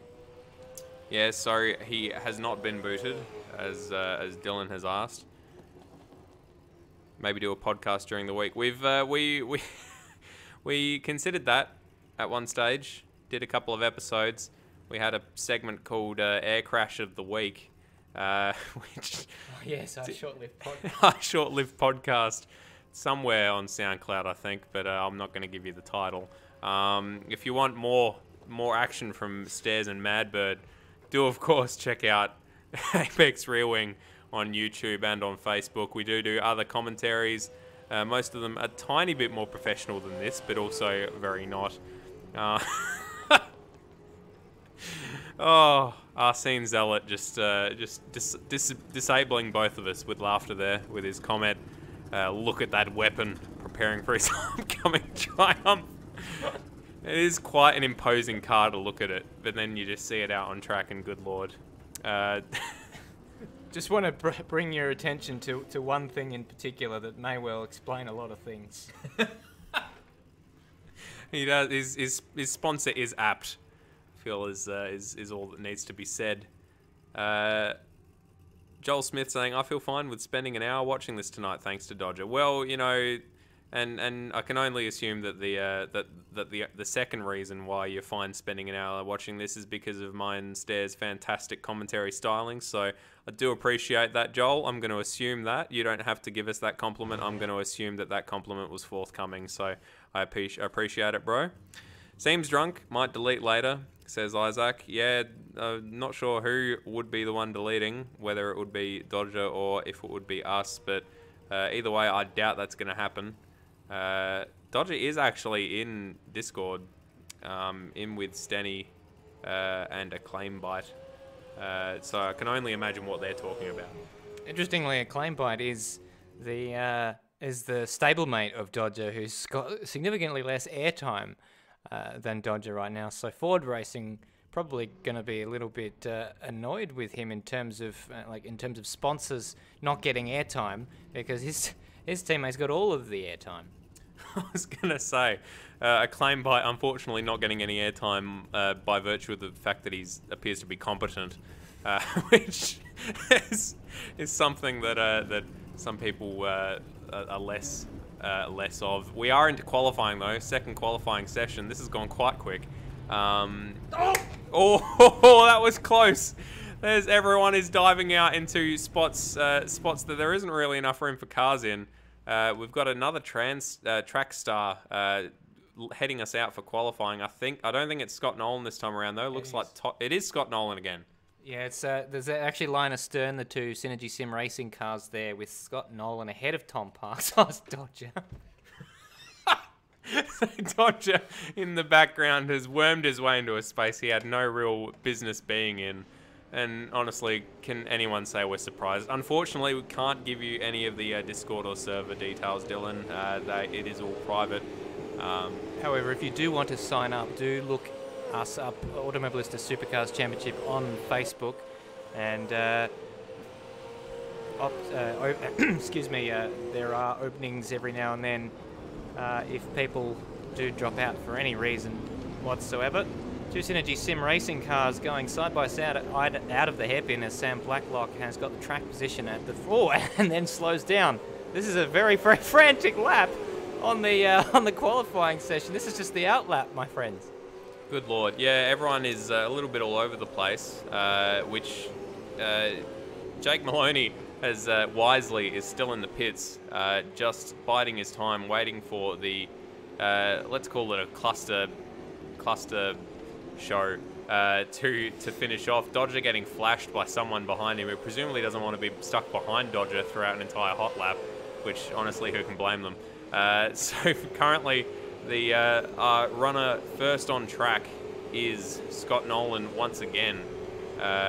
So he's got a bit of a habit for getting out there as soon as possible. He's had a bit of a lock-up down there into the hairpin, but has managed to hold onto it and is currently on track to be our first runner across the line once again. Yeah, and it looks like they seem to have just sorted themselves out a little bit. I think there is a few more cars set up in the pit lane as it stands, 5 by my count, than we had on this time in the first qualifying session. Perhaps just saving their tyres a little bit for this longer race, assuming we do get a little bit further than 16 laps into the race.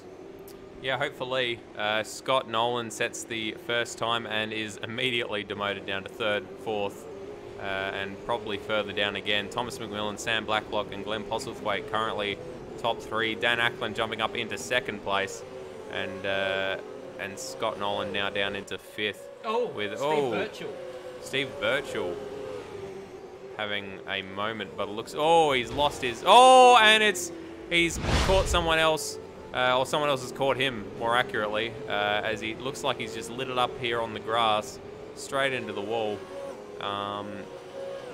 Yep, and he's lost his bonnet, and someone came around the corner and he reversed out onto the racing line.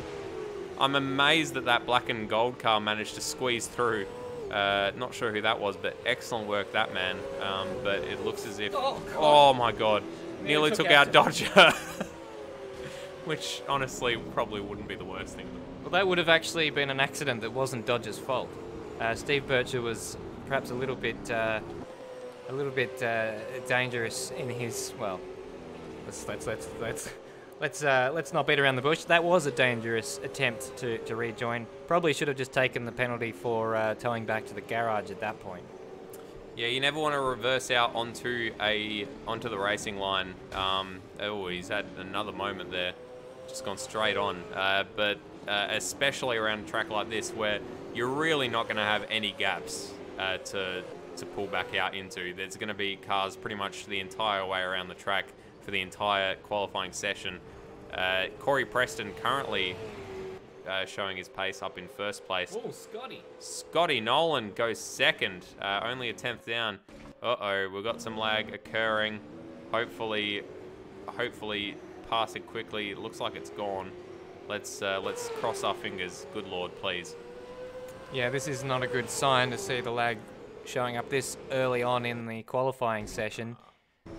And this is the most disappointed I've been since Jetstar told me that there would be a short delay. Yes, short in inverted commas. It's the most disappointed I've been since... Well, it'd be short for like an autocratic dynasty. It's the most disappointed I've been since when I was a child. I thought about being a paleontologist, and then I realised how much work was involved in becoming a paleontologist. That dream died rather quickly, I'll tell you that right now. Just like the dinosaurs. Well, they lasted quite a while. Yeah, but when the meteorite come down. Oh yeah, if that's indeed what killed them. There's not a consensus yet whether that is actually. How do you know you didn't become a paleontologist?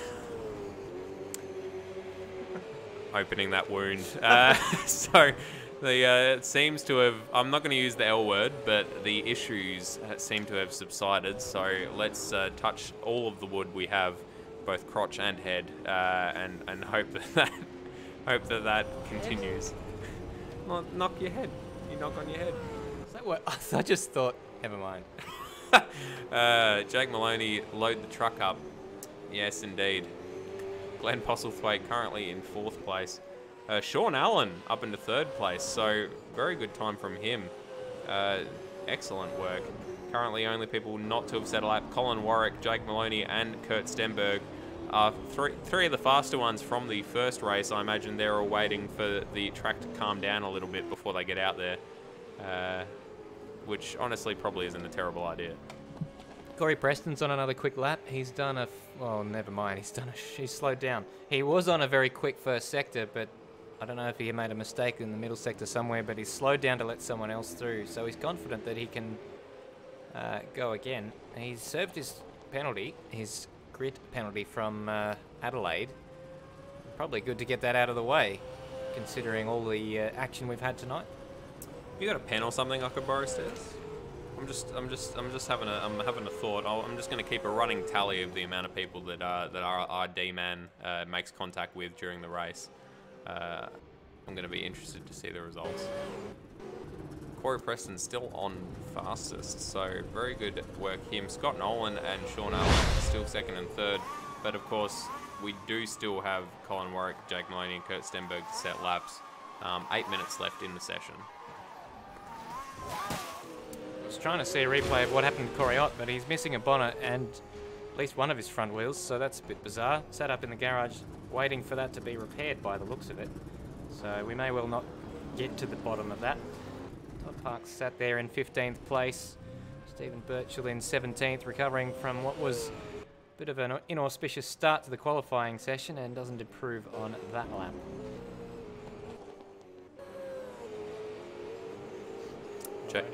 Jake Moloney leaving the pits to start his first flying lap. I imagine he's going to want to try to stamp his authority on this session as fast as he did with the previous one. Glenn Postlethwaite still trying to better his time, and he does. He goes 2nd fastest, does Glenn Postlethwaite, shaking out Sean Allen and Scott Nolan with a 51.716. So very well done to Glenn Postlethwaite. Thank you to Joel and Dylan for your comments about how entertaining it's been, even if it is only due to Mr. D. But we do our best with an interesting situation. Yes, the Big D, as they call him. Thank you to Highlander for that one. Well, Jake Moloney on his outlap, he did say he was going to pack the track up. Pack the truck up, I should say. No, may as well pack the track up with the way that Automobilist has been treating us lately. And we as consumers, like a battered wife. I shouldn't have made that joke. I realised halfway through that I should pull out, and I didn't. But Jake Moloney just starting his fast lap, and he has been the class of the field tonight, it has to be said. Does have to be said, as does not pulling out isn't often an issue for battered wives. Jake Moloney currently fastest through the first sector, 700ths up. Glenn Postlethwaite's had a big issue at the first corner and is off in the gravel trap, so we'll keep an eye on Jake Moloney's lap time and we'll see a replay of this. I think he just got a little bit, hit the grass and just... More than a little bit. Yeah, more than a little bit, and managed to... never mind, I was going to say managed to pull it up quite well, but there goes a tyre. Yeah, so Corey Preston still holding down first place. No lap times yet from Kurt Stenberg. And Jake Moloney's on a pretty quick lap if we can find him. There he goes. Sorry, we just missed it. He'd gone across the line and found half a second. Yeah, so he is with a 51.166. So that is a solid 0.495 seconds faster than Corey Preston. So excellent work there from Jake Moloney. Kurt Stenberg crossing the line, only 4th fastest. So he's going to want to lift his game before this session runs out. 5 minutes left to go. Colin Warwick still to set a lap time, although he is out on track, about to start his hot lap, I believe. So he'll be the lastest of our truly quick... The lastest? God, my English is all over the place tonight. He'll be the last of our truly quick runners to set a proper flying lap. Good Lord. Got there in the end, mate. Colin Warwick has got a bit of clear track, so let's see what he can do. This is what we were kind of expecting to see in the first qualifying session. Drivers saving some tyres for the race, and assuming that we don't have the same lag issues that beset race 1, which we're sick of saying, quite honestly, but we know that everyone involved is doing their best here, and it's a very, very difficult problem to try and test because it seems to be caused by the number of drivers in the service, so we can really only do this via trial and error, maybe just reducing the numbers in increments until the problem doesn't resurface. But Colin Warwick is just coming around the final corner now, and let's see where he slots himself up into. Across the line, and 6th place for Colin Warwick as it stands. Kurt Stenberg's gotten himself up into 2nd place, just under 2/10 down on Jake Moloney, so that's bumped everyone else down a tiny bit. We do have a couple less runners this time than we did in the first race, 26 instead of 28. So we're going to have to cross fingers that hopefully makes the difference. Kurt Stenberg will be wanting to improve on that time, although he wasn't able to get Jake Moloney in the first qualifying session, and he's dived into the pits, so he might be putting the queue in the rack. Jake Moloney just sitting there waiting to see if he's going to be called upon again to go out. Everyone else still sort of circulating. The highest up we've got is Colin Warwick, still trying to get a better lap time. Everyone else above him in the standings, in the pits. He's dipped tyres, and my heart was in my mouth there for 1 second, because that can easily end in tears. Yeah, he was actually not that far away. Considering that error, he wasn't that far away from the lap time he did prior. As we look through the order, 3 minutes left in the qualifying session, and about 2/3 of the drivers currently in the pit lane. Turn our attention to David Nenedick, not on his flying lap just yet. So, Jay Borg getting held up. Sorry, getting put under pressure there from Zach Baker by the looks of it. Wonder what's going on there. Well, Jay Borg's entitled to the racing line. He's on a lap, and it may well be that Zach Baker just didn't quite give himself enough space. Which is entirely his own fault, unless Jay Borg possibly had a big error at some stage, and that's why he's managed to catch up to him. But hopefully there's no huge issues during this. What are you pointing at there, Stez? Oh, just that Zach Baker and Jay Borg are only separated by a few thousandths of a second there, so that's quite close. It is incredibly close, 8 thousandths of a second indeed between Zach Baker and Jay Borg for 13th and 14th positions.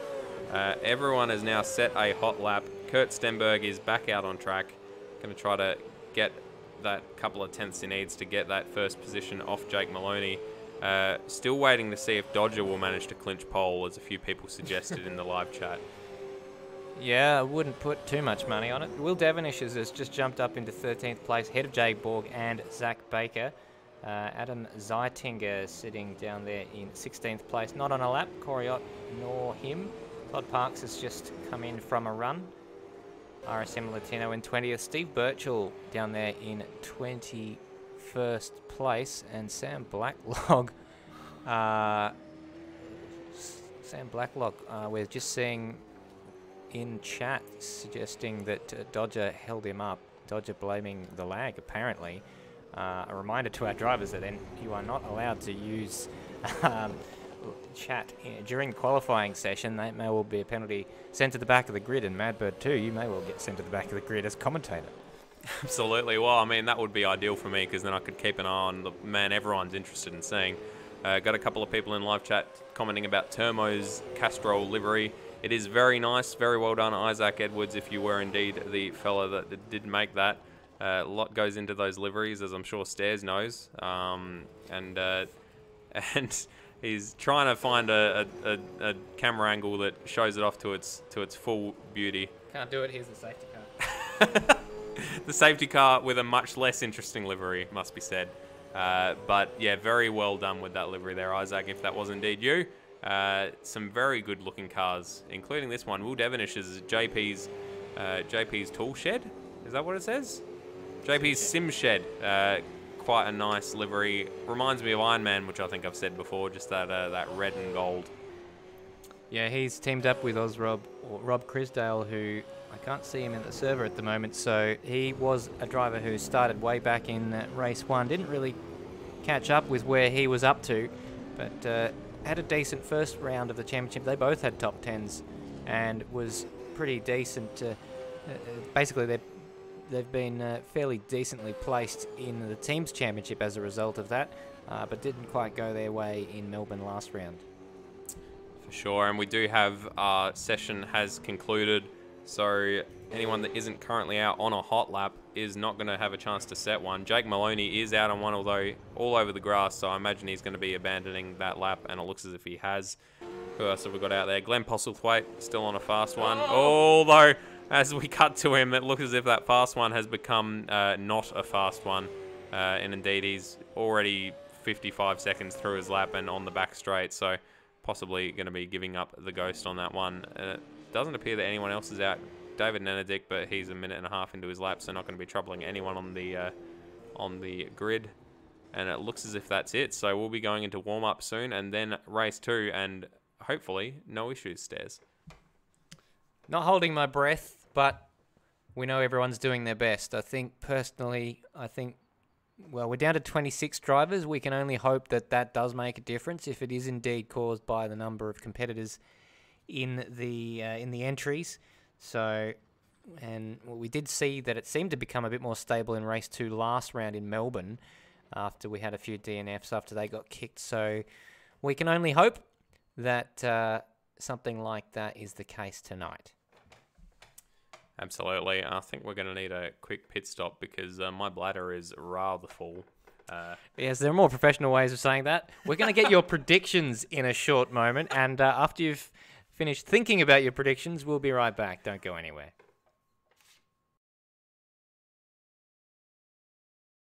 Welcome to the previous round recap, brought to you by Apex Rear Wing. It was no contest in qualifying, with Dane Warren taking pole position by a whopping margin from championship leader Jake Moloney. About to cross the line, and I think this is going to be our new pole sitter. That's a long time.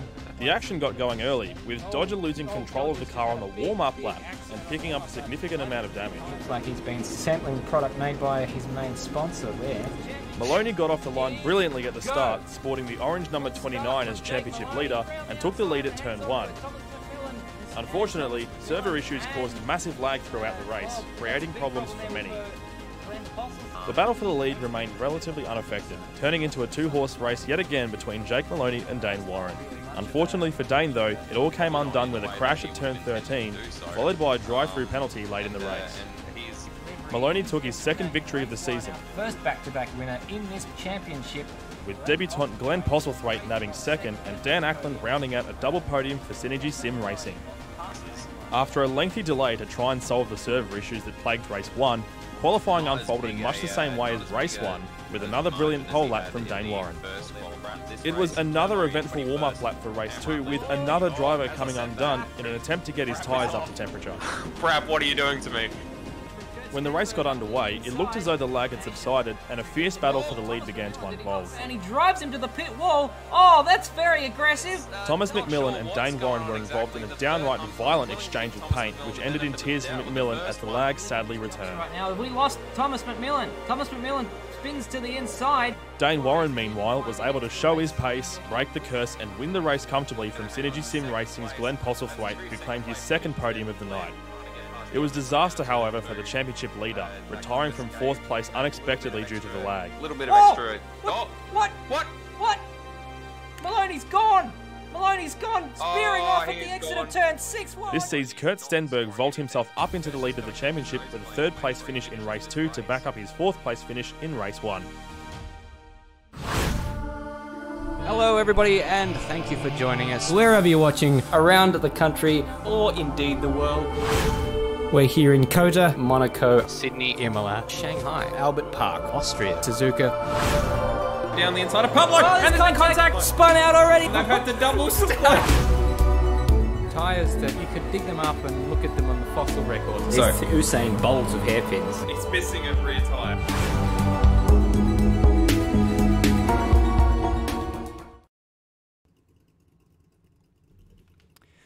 Welcome back to the 3rd round of the Automobilista Supercars Championship. It was a bit of a disappointing way to end race 1 with a red flag halfway through due to some significant lag issues, which have unfortunately been an issue throughout this championship, and the dedicated server looking for ways to try and resolve this. It seems to be caused by Automobilista, because the server itself, at least last round, wasn't at capacity, so it was a bit of a perplexing issue. and it has returned to tonight despite troubleshooting in the intervening couple of weeks. Yeah, all we can do is hope that it doesn't rear its head during the second race. Obviously a longer race, so more chance of it happening, but I guess we'll just have to, don't know if you hear this, knock on wood that it doesn't occur as warm-ups timed out, and we'll be heading into race now. And that'll give us a chance to go through the cars, and we were talking earlier on about the livery made by Isaac Edwards for Termo. So we'll get another chance to look at that when we go through. We tried to do it in the qualifying session, during the qualifying session when everyone was in the garage, but we just couldn't quite get the right camera angle for it. But liveries, we know the time and effort that goes into those, so we do appreciate everyone who's made liveries for these cars. And it looks like we've... Oh no, beg your pardon, I thought there was an issue with the timing there. 42 minutes allowed for this race. It's also a 42-lap race. Which that all ties up quite nicely with it being about a 50-second lap, plus a pit stop. You'd probably be looking at about a minute per lap for the entire race. But we'll wait and see how we go. We're going to have to cross our fingers and all of our toes, those of us that have them, that we don't have any issues heading on into the race. Everyone is out on the grid, and we'll start our warm-up lap.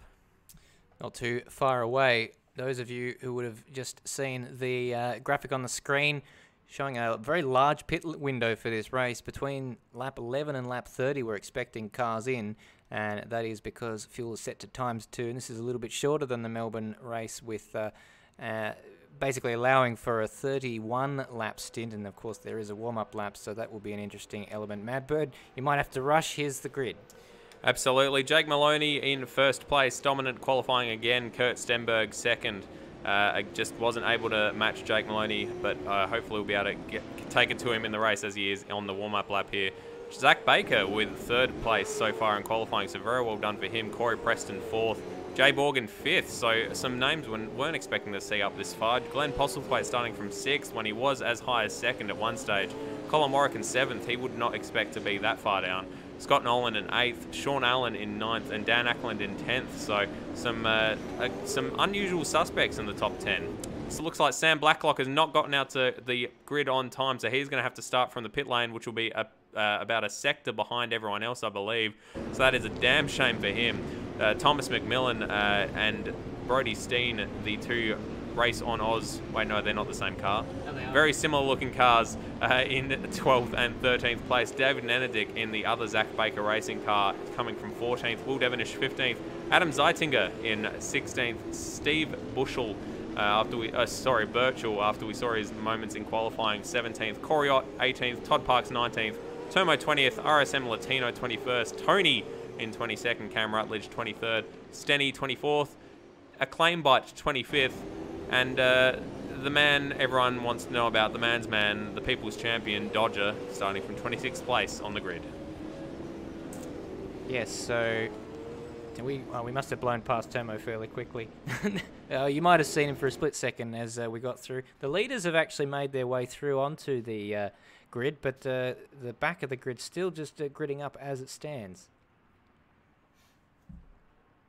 Yeah, it looks as if we've still got Dodger and Acclaim Bite and Stenny to grid up. They're slowly finding their pit slots. Not pit slots, their grid slots. There we go. It looks as if we're all in place and about ready to go. The lights are on, Stairs. The lights are on. We're about to go racing for the second time. Oh, bit of a jump start from Peter Stenberg again. I wonder if we'll see a penalty for that. Great launch from Kurt Stenberg. He may well get the whole shot. Bit of wheel spin there from Jake Moloney. Few inexperienced guys in behind there, but Corey Preston going well. Oh, a bit of dust or smoke or something like that from someone as Kurt Stenberg comes... Jake Moloney comes under some pressure from Thomas McMillan. Behind him, Zach Baker is leading a train of Synergy Sim racing cars down into the hairpin, and this is a bit of a hot spot for accidents and all sorts of stuff going on. Looks like so far, so good, and that's a bit of a surprise. Absolutely, I was expecting there to be some dramas through the hairpin. Got Colin Warwick going up the inside of Jay Borg, sorry, the outside of Jay Borg, which will become the inside of Jay Borg, going into the penultimate corner. Looks like he's got the job done. He's going to have to brake a little bit later, gets the job done. Jay Borg slots in behind, so Colin Warwick with a position, well, he's just defended a position. Looks as if Jay Borg has dropped down 3 spots, and Scott Nolan's made a couple of positions on the start, so excellent work by everybody. Corey Preston going a little bbit wide there through the first corner. That's given Zach Baker a look. Oh! Corey Preston with a huge moment, and which has given Glenn Postlethwaite all the time in the world to try to make the job done on Zach Baker, and he's done it. He's gone up the inside. Will he get the job done on Corey Preston as well? It looks as if he has. He's just not got the drive off the corner, so he's going to have to slot in behind Preston and try to have a go down into the penultimate corner. But Glenn Postlethwaite up into 4th place in the 2nd lap of the race. Excellent work from Glenn Postlethwaite. Yeah, good start there from the Synergy Sim Racing driver, and he's all over the back of Corey Preston for that 4th place. And it's a veritable who's who of drivers behind him. Dodger's still on track. That's good for all of you guys wondering. The leading duo have spalled. Bit of an oh no! We're having the lag has returned. We're not even 1 lap. No, we're 3 laps in according to the live time. Is that right? Has it been 3 laps already? It has been. They're very fast laps. The pings are all dropping back down again, so it might have just been a quick little spike. Let's move swiftly on. Cross fingers it doesn't happen again. But it looks as if Moloney has not managed to get any closer to Stenberg, and a huge gap down to Preston in 3rd place, with Baker and Nolan for company. Not sure what happened to Glenn Postlethwaite. He's back down into 15th place, so there must have been some sort of dramas there for him. He just cannot catch a break tonight, can Glenn Postlethwaite. He's just having all sorts of issues. Yeah, just catching that on the replay there. That was an innocuous little incident. He outbraked himself and then got tagged by one of the ZBs by the looks of it. One of the, is that Sean Allen perhaps? And another pile-up. The thing is, one person has a bit of a mistake down there at the hairpin and everyone else gets distracted.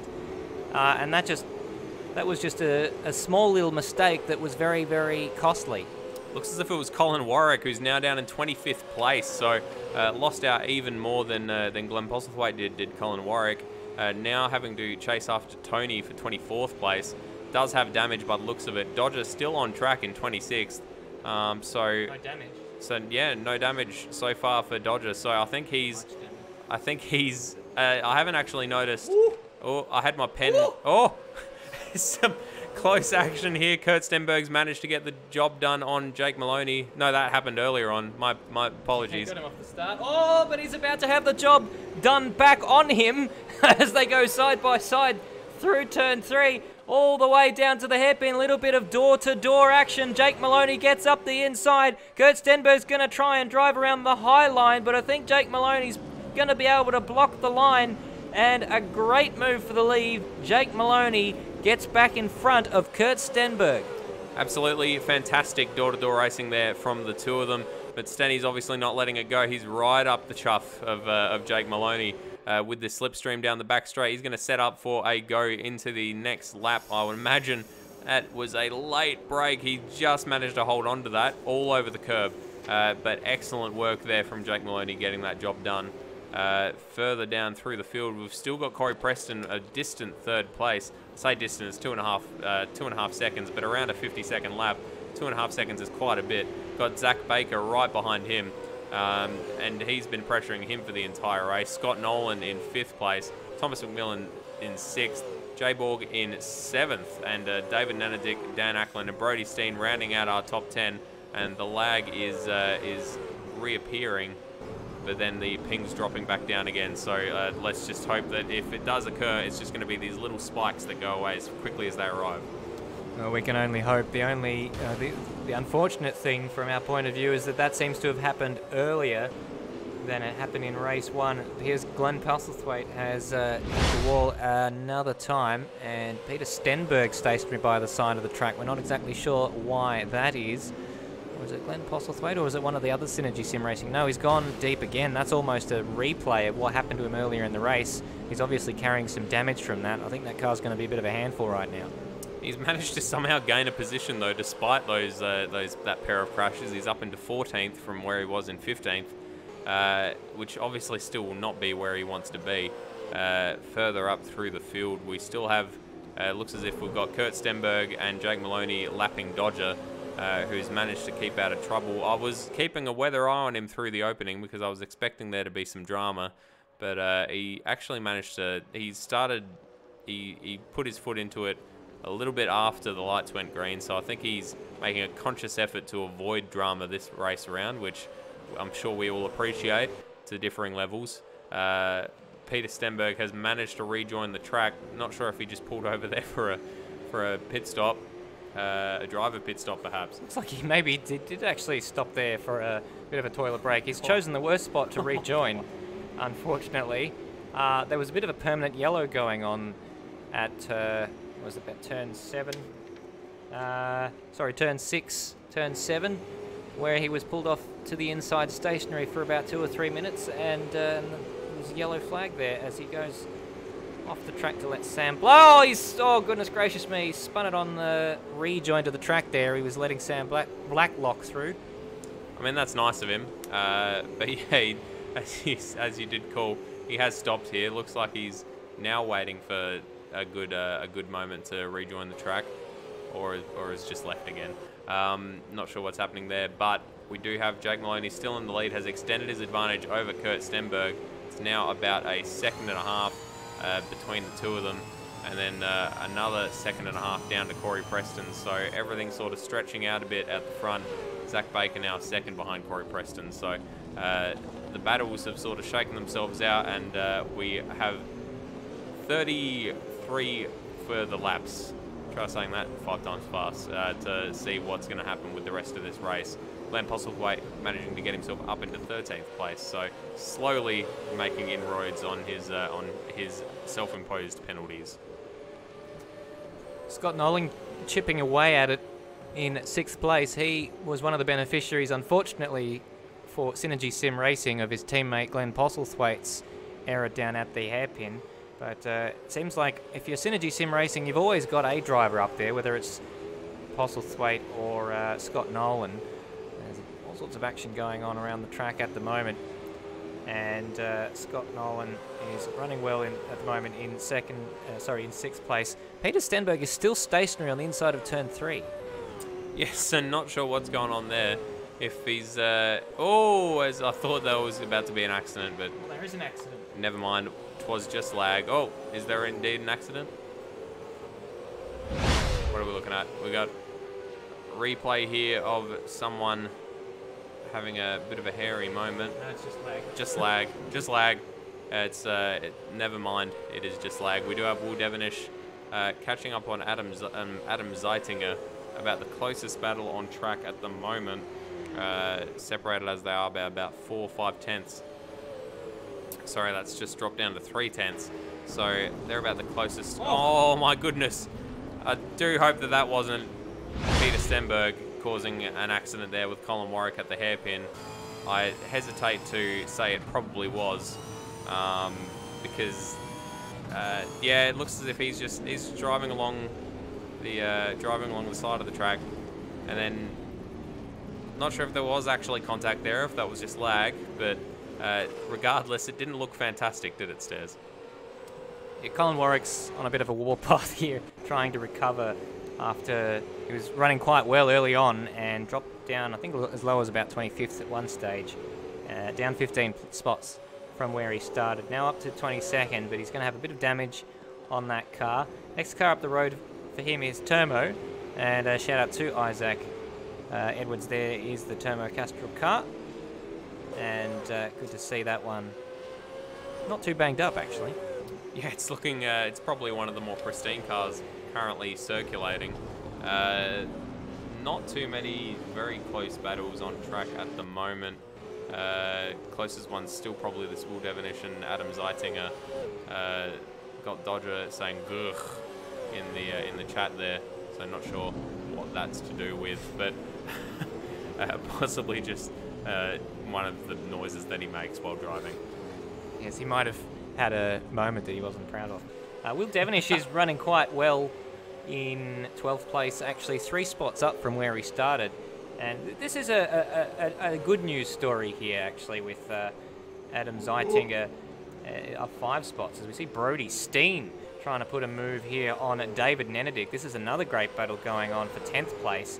And looks like Brody Steen trying to go down the inside there, which then becomes the outside for this hairpin.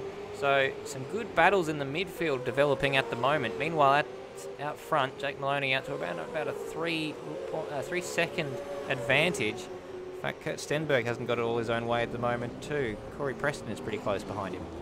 Yeah, about 1.1 seconds there as David Nenedick had a tiny moment.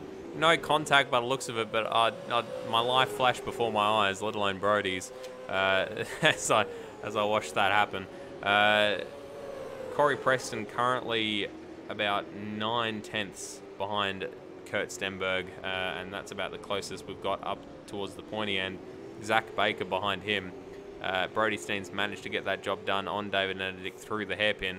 That car is wiggling all over the place there, Stairs. Oh, as he's touched the grass. Yeah, a fair bit of wiggle and a little bit of lag. 14 laps in, so roughly at the point where the first race came completely undone. Like my left shoelace on my old pair of Adidas shoes. It's fine on the new pair. I don't know what's going on with that old pair. So send in your shoelace remedies and no double knots, please. I think double knots are annoying. I mean, double knots are annoying if you have bad hand-eye coordination. What have we got? We've got Jay Borg. And one of the Trackstar cars, Scott Nolan. No, sorry, yeah, Postlethwaite. Yeah, that's not for position. That is a lapped runner there, Glenn Postlethwaite. He is now down in 23rd place. What has happened? Oh my goodness. This car's all over the track. Oh my God. So that is something we're going to have another look at. We're on board here with Jay Borg going through the penultimate corner. And we're going to have a quick look. Looks as if one of the... Who is that? Whoever 248 is had a hairy moment and was halfway across the track as they came around the last corner, which didn't... luckily, it doesn't look like it's caused any damage for anyone's cars. There was some ghosting or lagging. Thomas McMillan was the one who indeed was spun across the track. So well done for everyone from avoiding having a pile up there at the start-finish line, which it obviously looked like it was possibly going to happen. Thomas McMillan down into 12th place, and he was running strongly up in 4th or 5th, I think. So I wonder what triggered this one off, because I think he's got into the back of a claim bite. Let's go on board with him here. Yeah. Oh, a claim bite didn't exactly get out of the way, but Thomas McMillan didn't really judge a claim bite's speed very well there. It could have been much worse if his car hadn't been slightly lagged and let other cars pass through him at the time, because that could have easily been an enormous pile-up. Oh, we got Dodger at the hairpin, just avoiding Brody Steen, or Brody Steen just avoiding Dodger, more to the point, as through the hairpin. Actually having remarkably little screen time this race is Dodger, which I'm sure we're all happy about. Credit where credit's due. Wherever we've seen Dodger in this race, he seems to have got out the way, apart from the previous incident that we just drew light to, but looks like he'd had a bit of an error on the exit of the hairpin, and so I'm just looking at the off-board monitor there as he tries to let Sean Allen through. Just about got off the racing line. Brody Steen up 5 spots from where he started. He's having a good race. Absolutely, yeah, and he is just ahead of David Nenedick. He's closing in on Dan Ackland, indeed, who's just hit the wall there at the hairpin. The pings are all climbing up again, but then dropping back down again. So we're looking good here so far. So let's all cross our fingers once again. As I say that, all the cars have just disappeared. So I've indeed given the commentator's curse, and I will be committing seppuku immediately. Thomas McMillan in the pit lane at the moment, according to our numbers. Surprised that we didn't actually see some pit stops earlier, but given what we saw in the first race, you're in a bit of a bad position if you pit before everyone else and then the race gets red flagged because of lag. We are at the point where the race was red flagged in the first. Oh no, he's in. No, that's out. Thomas is out. Thomas is out. Thomas McMillan is DNF'd. Yeah, not in the pits for a pit stop. he has DNF'd, so he is no longer in the race. Not sure if that was due to some damage or just didn't think he was going to be able to get that time back, but that's a shame. He was looking strong earlier on in the race. As we were saying, oh god. Dodger's been stationary for some time by the looks of it at the, I think that's at the hairpin. Bit difficult to tell with lag, but it appears as though he's outbraked himself. And that may well be the last we see of Dodger tonight. God, I hope so. Dan Ackland has also DNF'd, so our second runner to DNF in as many minutes. Dan Ackland was running up in 10th, and we do have a few people coming in for pit stops. So we've got Tony, we have Brody Steen coming in, Termo. Who else have we got in the pits currently? It looks as if Dodger has DNF'd as well, Kalu Kalei.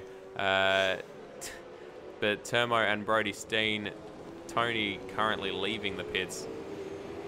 And apart from that, no one else has taken the plunge by the looks of it. And Brody Steen right alongside Termo, coming out of his pit box, but he's given Termo the benefit of the doubt, has dropped in behind him.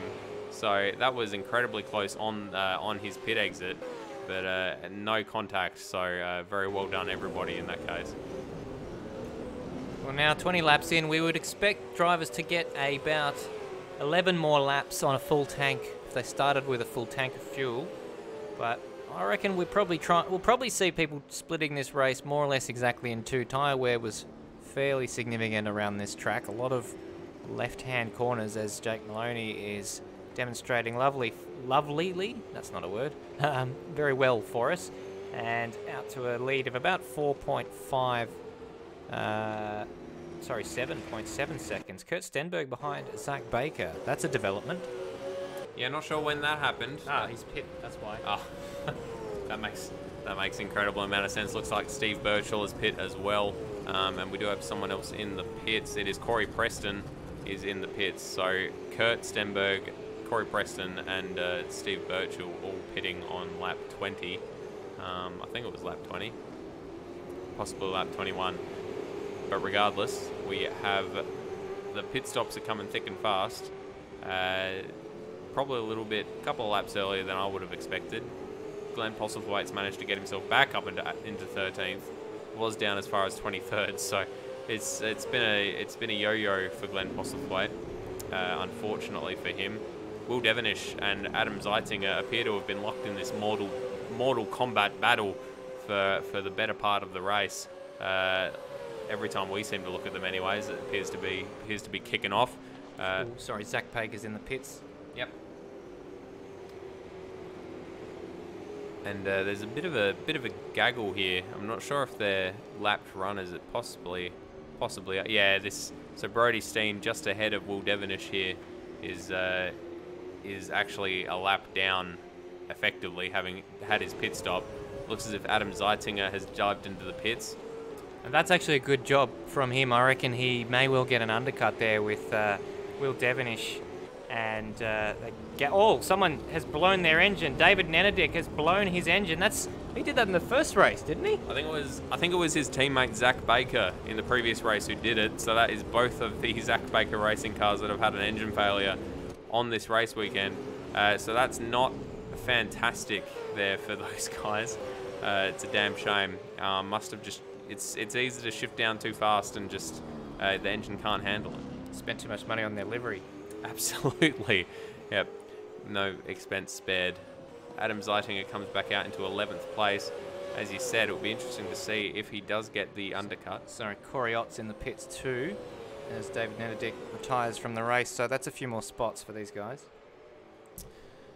Will Devenish currently running in 4th place. Jake Moloney has not pit as of yet. Currently a clear 18 seconds ahead of 2nd place man Scott Nolan. Will Devenish just stuck behind the slow Brody Steen, who, well, not slow, but stuck behind Brody Steen, who is, this isn't for position. Brody Steen is currently running 13th to Will Devenish's 4th, so it looks as if Will Devenish is going to bail out of this and dive into the pits. And Scott Nolan is also in the pits, and we will just see the War Race Engineering car of Will Devonish making it into the pits now. Hard on the brakes. It's a 40-kilometre speed limit here, and a few other cars in the pits as well, in addition to Scott Nolan, RSM Latino, and and Will Devonish, of course. One of the who's that? Is that Zeitinker?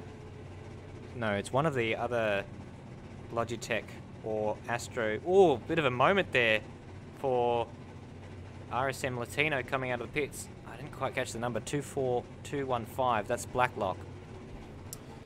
Yep, he is in the pits as well. Adam Zeitinger coming around to cross the start-finish line. So this is going to be close. Looks like Will Devonish has managed to get out ahead. Mainly because Zeiting has been stuck behind Jay Borg, who is, stuck behind. It appears he is a lap down. But yeah, there was a car going very slowly. Not sure who that was. That was a Claim Bite, who is lapped by pretty much everyone by the looks of it. So he was just trying to get out of the way, but caught a couple of people unawares by the looks of it. Kurt Stenberg currently in fourth with Sean Allen, who has not pit yet as far as I'm aware, just ahead of him in third. So I imagine he will be dispatching with Sean Allen quite quickly on fresh tyres. Jay Borg currently running in second, again has not pit, and Jake Moloney also have not pit in first place. So he would be looking to pit quite soon, I imagine. That's going to be an immense frustration for Sean Allen. For Kurt Stenberg now, trying to make the move past Sean Allen, because he's had to do that move on track, and that obviously costs time. So 42 seconds now adrift of Jake Moloney and Jay Borg, 20 seconds up the road in between them, and both yet to take their pit stops. Yeah, pit stop wouldn't cost you too much time, I imagine, with it being a pretty short pit lane. Very slow pit speed limiter though, so interesting to see whether Kurt can make some inroads on Jake Moloney's lead while he's got some free track here, as he now does, having gotten past Jay Borg. Oh, sorry, Sean Allen. Borg in. Corey Ott's in again for some reason. Might have had some damage. Yeah, Borgen, which is one of my mum's favourite Scandinavian investigator TV shows. Female copper called Borgen. Regardless, Kurt Stenberg's made that position at the very least, so he's up into second place. Now just 40 seconds shy of Jake Moloney, so he is catching at a rate of about a second a lap on these fresh tyres. And now Corey Preston is catching up to Sean Allen at a fairly rapid rate of knots. Was that Cam Rutledge in the pits? So we're just looking at Jake Moloney's tyres. They're at about half their life. Meanwhile, Kurt Stenberg, with the benefit of those fresh tyres, will be getting a bit of a benefit from undercut right now. Yeah, he is making inroads, although actually he must have made a mistake on that lap, because it's ballooned back out to 42 seconds, which it was a couple of laps ago. So I think it's all going to come down to Jake Moloney's pit stop. I don't think it's going to be enough for Kurt Stenberg to overhaul that gap. He was ahead of Jay Borg by a good.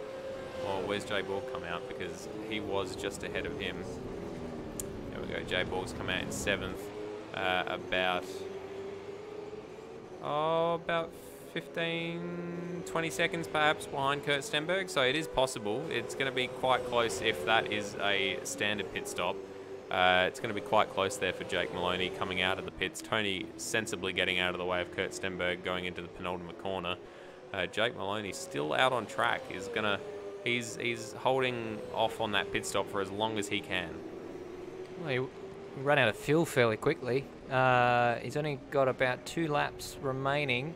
Claim Bite will stay out of the way for him, and Jake Moloney jumps into the pit lane after 29 laps. So probably a good option to go in. Pretty much everyone else that he's in direct competition with has made their pit stop, and Moloney wasn't really struggling on those tyres. He set the fastest middle sector of the race on those tyres that were 29 laps old, so fantastic job from him. And Sean Allen also in the pits. Absolutely. Kurt Stenberg now 20 seconds behind Jake Moloney, going through the middle sector. Jake Moloney has exited his pit box and is heading towards the pit exit, so he's going to hold on to that first position. Only question is going to be by how much. It's going to be by a few seconds, I imagine. Although Kurt Stenberg he's about to overtake him at the pit exit on the first corner. Looks like he's gotten out just ahead of him by about 2.5 seconds. So ended up not being that close after all. I hyped that up quite a bit. But Jake Moloney just weaving a bit, trying to get some temperature in those new tyres. He knows that he can't afford to make a mistake here because Kurt Stenberg is hungry and he's right behind him. That undercut nearly worked though, because Kurt Stenberg had to pull back quite a few seconds, and now it's 1.8. Probably still very much in Jake Moloney's hands though, because he has much fresher tyres than Kurt Stenberg now. And that was the risk that Moloney took, but it was probably a risk that's paid off because it's a pretty comfortable run to the line for him. Yeah, just 12 laps as well.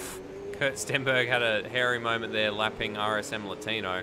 A little bit of an awkward place to catch lap traffic is that first couple of corners, but he managed to hold on to it. So very well done him. Has managed to close down on Jake Moloney a little bit. Is now just under 2 seconds down. So not sure if he's going to be able to make too much more progress on those slightly worn tyres compared to Jake Moloney's brand new tyres over the next 11 laps, but remains to be seen. Not too many close battles on track. Zach Baker behind Corey Preston, about 4/10, and this is the battle for the last spot on the podium. Sean Allen DNFing. Not sure if that was due to damage or just frustration perhaps, but Zach Baker now all over the back of Corey Preston for that last spot on the podium. So probably the battle to watch at the moment. Not really anything else going on up and down the field. Everyone below Sean Allen in 13th is going to gain that position once that updates on the server. Corey Preston just almost getting pushed into the hairpin there by Zach Baker in the Zach Baker racing car. Hopefully doesn't blow his engine this time. As it stands, provisional, of course, pending anything. Well, we're not really sure if it's full points paying for race 1, given that it didn't go the full distance. But Jake Moloney looks set to take both wins in this round. And if he does get the full points, it won't be enough. Oh, Preston having a big old moment there in front of Zach Baker.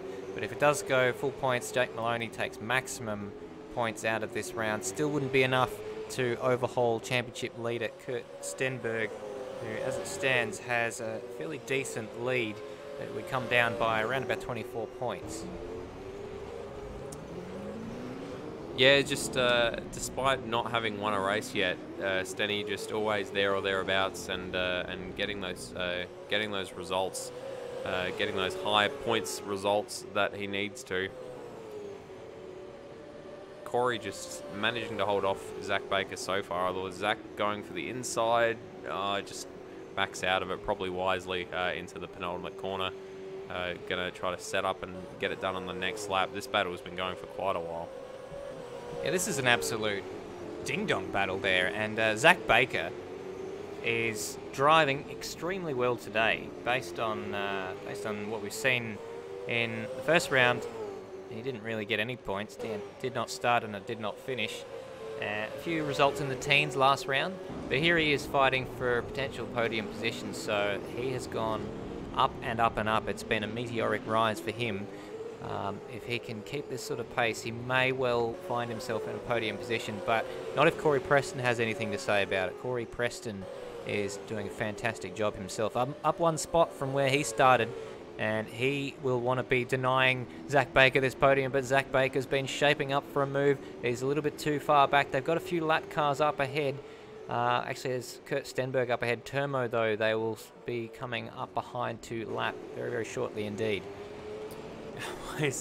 Always get a little bit concerned when I see them ducking to the left before that little kink to the right before the first proper corner, because they dance so close to that grass, and you dip a tire on the grass, that can be all over. But just look at the lockups. Look at, get Termo doing well to stay out of the way there. Some heavy lockups there into the hairpin. Not on this occasion, but usually there's some rubber being laid down there, dragging a condom along the ground.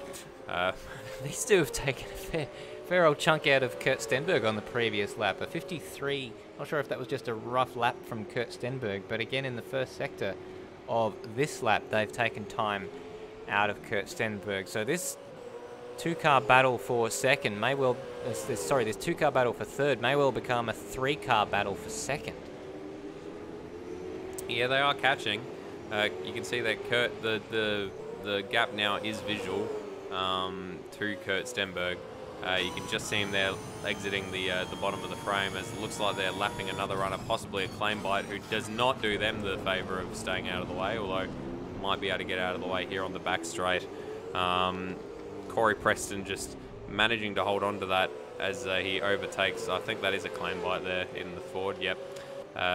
Zach Baker just has lost a few car lengths. He's not going to be able to go for another lap or two, I'd expect, unless Corey Preston makes an error. But they are catching Kurt Stenberg still.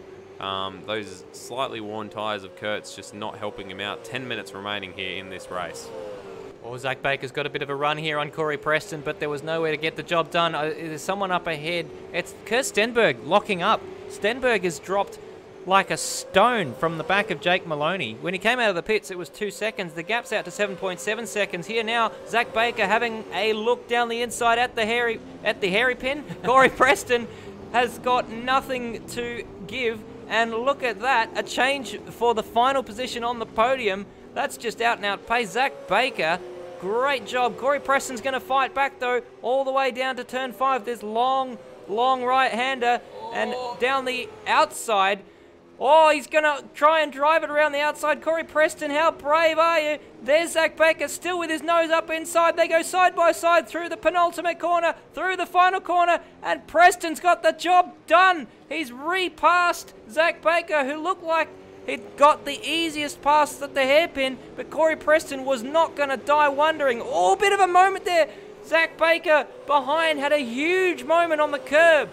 Yeah, that might be it for Zach Baker. Just lit it up there on the curb after such it was a ding-dong little shoulders out, as make that supercar as wide as you possibly can battle. And they both a bit of nudging, all in good fun, and Zach Baker just lighting it up a little bit on the exit of turn 2. Just nearly flipping it out onto the gravel, but managing to hold on to it. That's round up in Corey Preston having about a 9/10 advantage over Zach Baker. So Zach's going to want to try to shut that down as fast as he possibly can to have another chance in this race. But these two are still catching up to Kurt Stenberg. Kurt Stenberg must be struggling on this set of tyres. It's a 52.7 for him on the last lap. And Corey Preston and Zach Baker, despite the fact that they were fighting each other tooth and nail for that last spot on the podium, they only lost a 10th. So when they get their heads down and they start to try and actually make an indent into that second place man, Kurt Stenberg. Oh, big moment there for Corey Preston under brakes. He gets it stopped. He's on the limit of adhesion. He so nearly put that in the wall, which I imagine Zach Baker's eyes have lit up, because he's now right on the back of him again. Ding ding, round 2. He's going for it. He's going to go for the inside or the outside of the penultimate corner. My co-commentator stares, just making a very scared little cry of terror as he saw that imminent accident unfolding. But luckily they've managed to keep their noses clean, as every time the brake lights pop on, Stairs is just shrieking as they both have a moment, but Zach Baker just again has lit it up. He's put the foot down too hard coming out of that second corner, back out to 8/10. And I don't think Corey Preston's going to make another mistake like he did previously.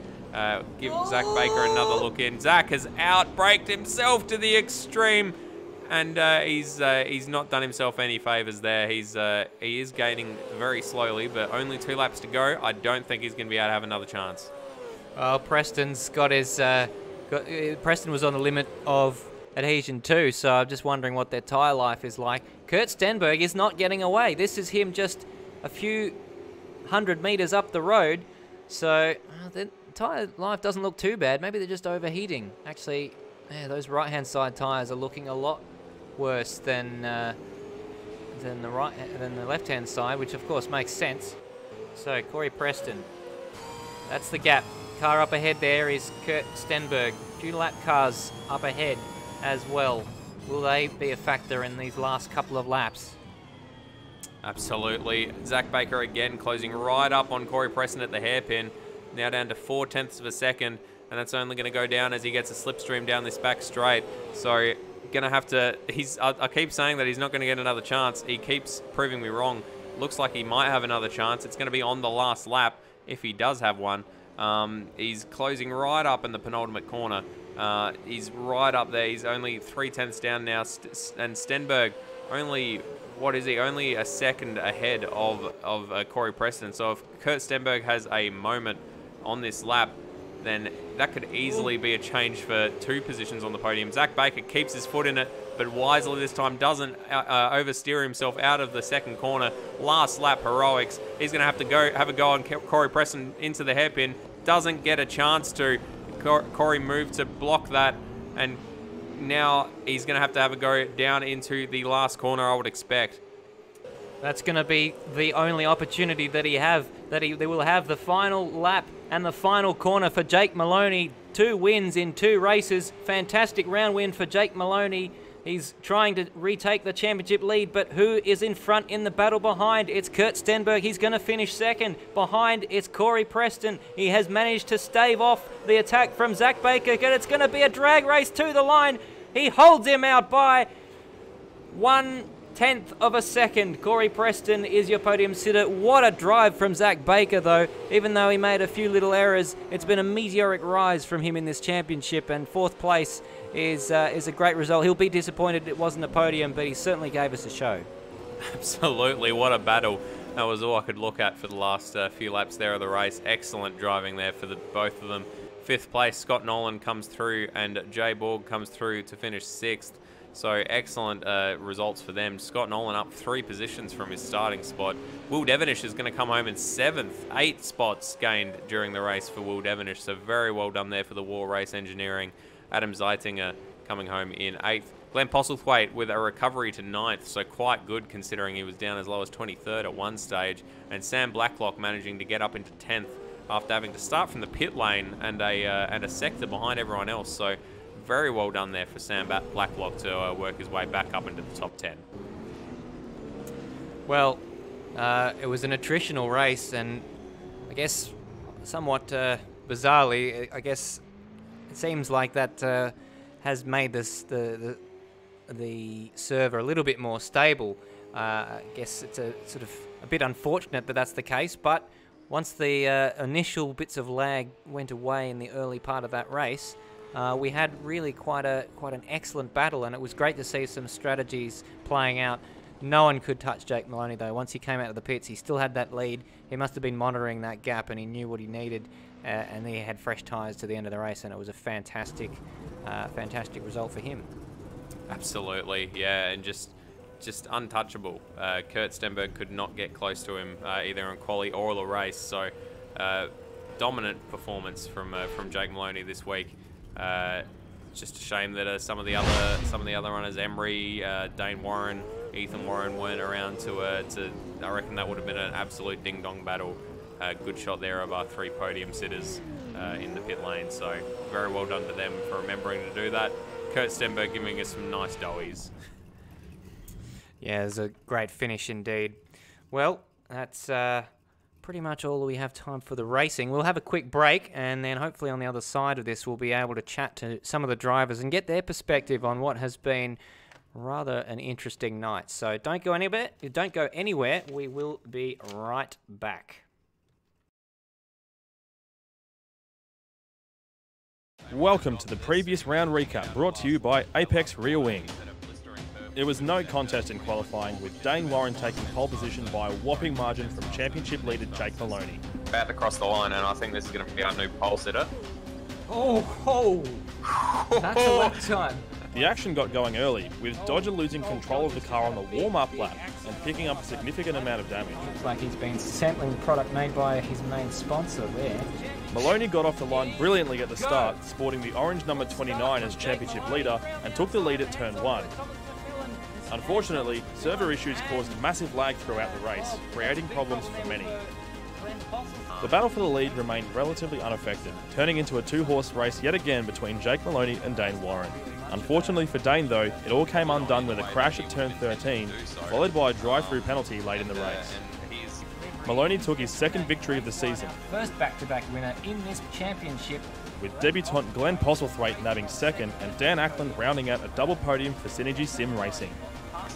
After a lengthy delay to try and solve the server issues that plagued race 1, qualifying unfolded in much the same way as race 1, with another brilliant pole lap from Dane Warren.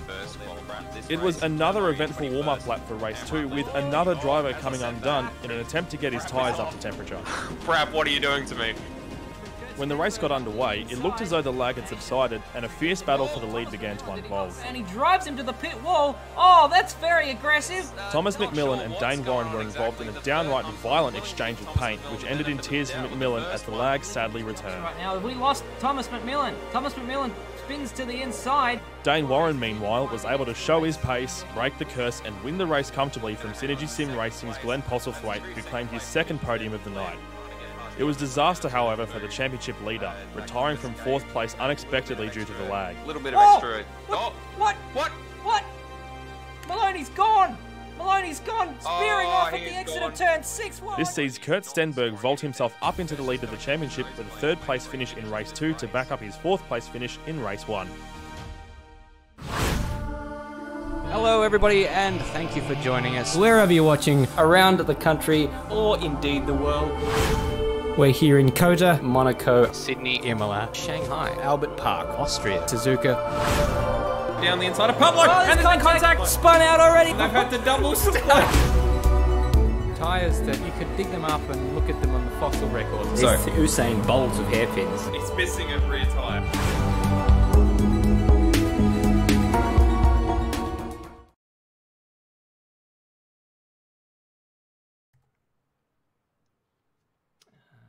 Sound. Maybe. Welcome back to the Automobilista Supercars Championship. We've just had round number 3 from Symmons Plains Raceway in Tasmania, and despite some technical issues, we still got some fantastic racing tonight, and we'll have a chat to some of our podium sitters. I don't see our race winner in the server yet, but we've got Kurt Stenberg, who finished second in that last race. It looked like you were coming under a bit of pressure from the guys behind you who were having their own little battle for the podium. Yeah, mate. I don't know. My car on the long run seemed to have an issue under brakes. I backed out of it there at the end. Didn't want to throw it off the road, throw away the result. But yeah, as the tyres went off, I was having big problems with braking because I tried the undercut to try and get close to Moloney, but didn't seem to work. Yeah, well, it looked like the gap was fairly close as he came out of the pits, but then he of course had the much fresher tyres. Yeah. He just drove away from me. I didn't have the pace for him at all, so he did an absolute outstanding job. So very good. Well, thanks for joining us. It was an excellent battle, and it looks like you may well have held on to your championship lead, even though a fairly large chunk of it taken out by Jake Moloney winning both races. Yeah, we'll have to see what the results of race 1 are, because I don't even know yet. So when we find out that, I'll find out whether I've still got my lead, but hopefully I do. Very much so. Well, we did see that Jake Moloney had pretty much the pace in both races and had the lead for pretty much the entirety of race 1 as well. Jake, are you with us? Yep. I'm here, gotcha. It was a fantastic night from your point of view. How did the lag manifest itself on your screen in race 1 and a little bit in race 2? Yeah, it was pretty interesting. In particular in race 1 when it was all blinking in and out. Fortunately, when you're in the lead, it's a bit easy. You're not behind, and you're not really racing anyone apart from having to deal with a few lapped cars. So it wasn't too hard when you're in the lead. But yeah, I'm sure it would have been pretty difficult in the. Absolutely. Well, I guess depending on what happens with the classification of that race, you wouldn't be too worried, I expect, since you were leading pretty much the whole way. Yeah. I think a few people had a few issues behind getting together, so I was pretty comfortably able to pull away in that one. And the race 2 start, you didn't quite have the great launch that you had in race 1. Kurt got ahead of you, but you were able to fight back. Yeah. It was good fun having a bit of a race there with Stenny for a few laps, and yeah, probably need to work on the starts of either getting good ones or pretty poor ones at the moment, so need better.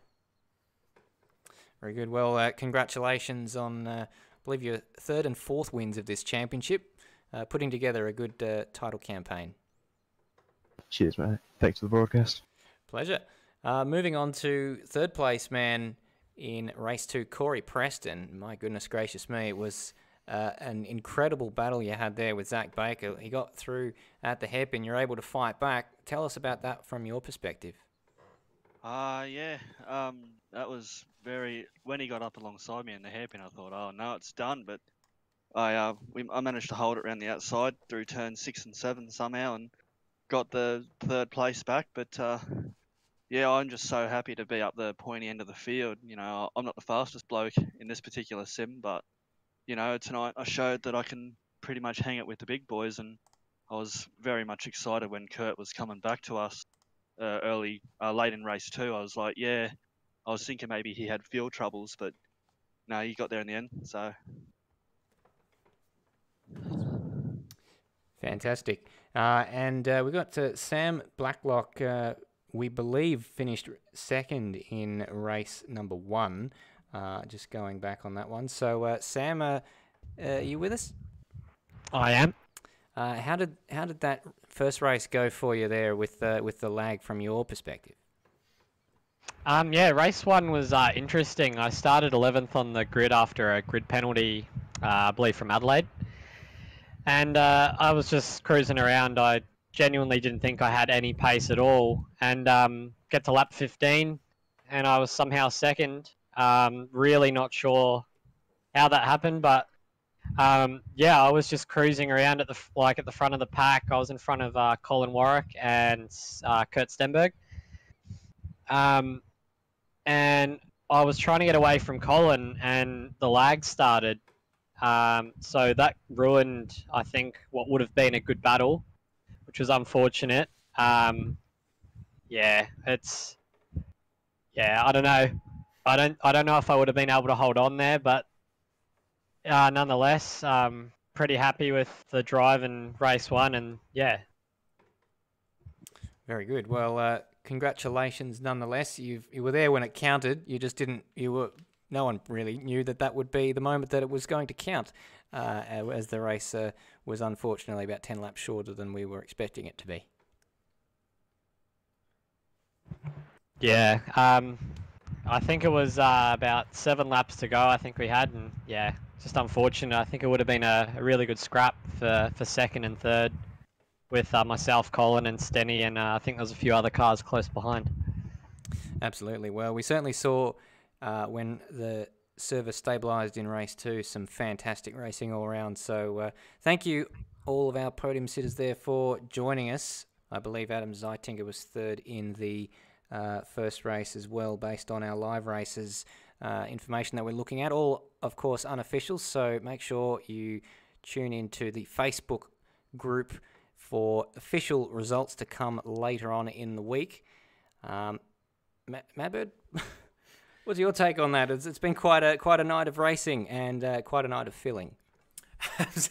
The filling is what I'll take away from it mostly, I think. It was no, it was good fun. Some good racing when we had the chance to actually get on and do some racing. Unfortunately, the issues continued a little bit, but they did settle down for most of the first race and most of the second race as well. So second race had some fantastic racing, especially Corey and Dan towards the end. No, sorry, Zach. Corey and Zach. Sorry, towards the end of the race was an absolute cracker. So all shaping up well, and I'm looking forward to the next one, Stairs. Yeah, pretty quick turnaround for the next round as we're doing the Down Under double header with Tassie and Phillip Island 1 week after the other. So we've got a very, very short period of time to get everything sorted for that stream. But based on, I think from our point of view, everything went fairly smoothly. We managed to broadcast with minimal interruption. As I'm looking through the wrong script. Beg your pardon. Yeah, it was. I think we did quite well filling when under some trying circumstances, and thanks, of course, to everyone who hopped in on the live chat on the YouTube stream, gave us endless amounts of entertainment and some good chuckles and some good bants. So that was all good and helped us to fill the tedium. There you go. Well, the tedium was very much ended by that second race. That was a good one. We hope to do it all over again next week, minus a few of the technical issues. Every week we learn a little bit more about this game. So thank you very much indeed for joining us. We'll see you in 7 days' time in Phillip Island. My name's Stairs. And I'm Mebed. Bye for now. See you later.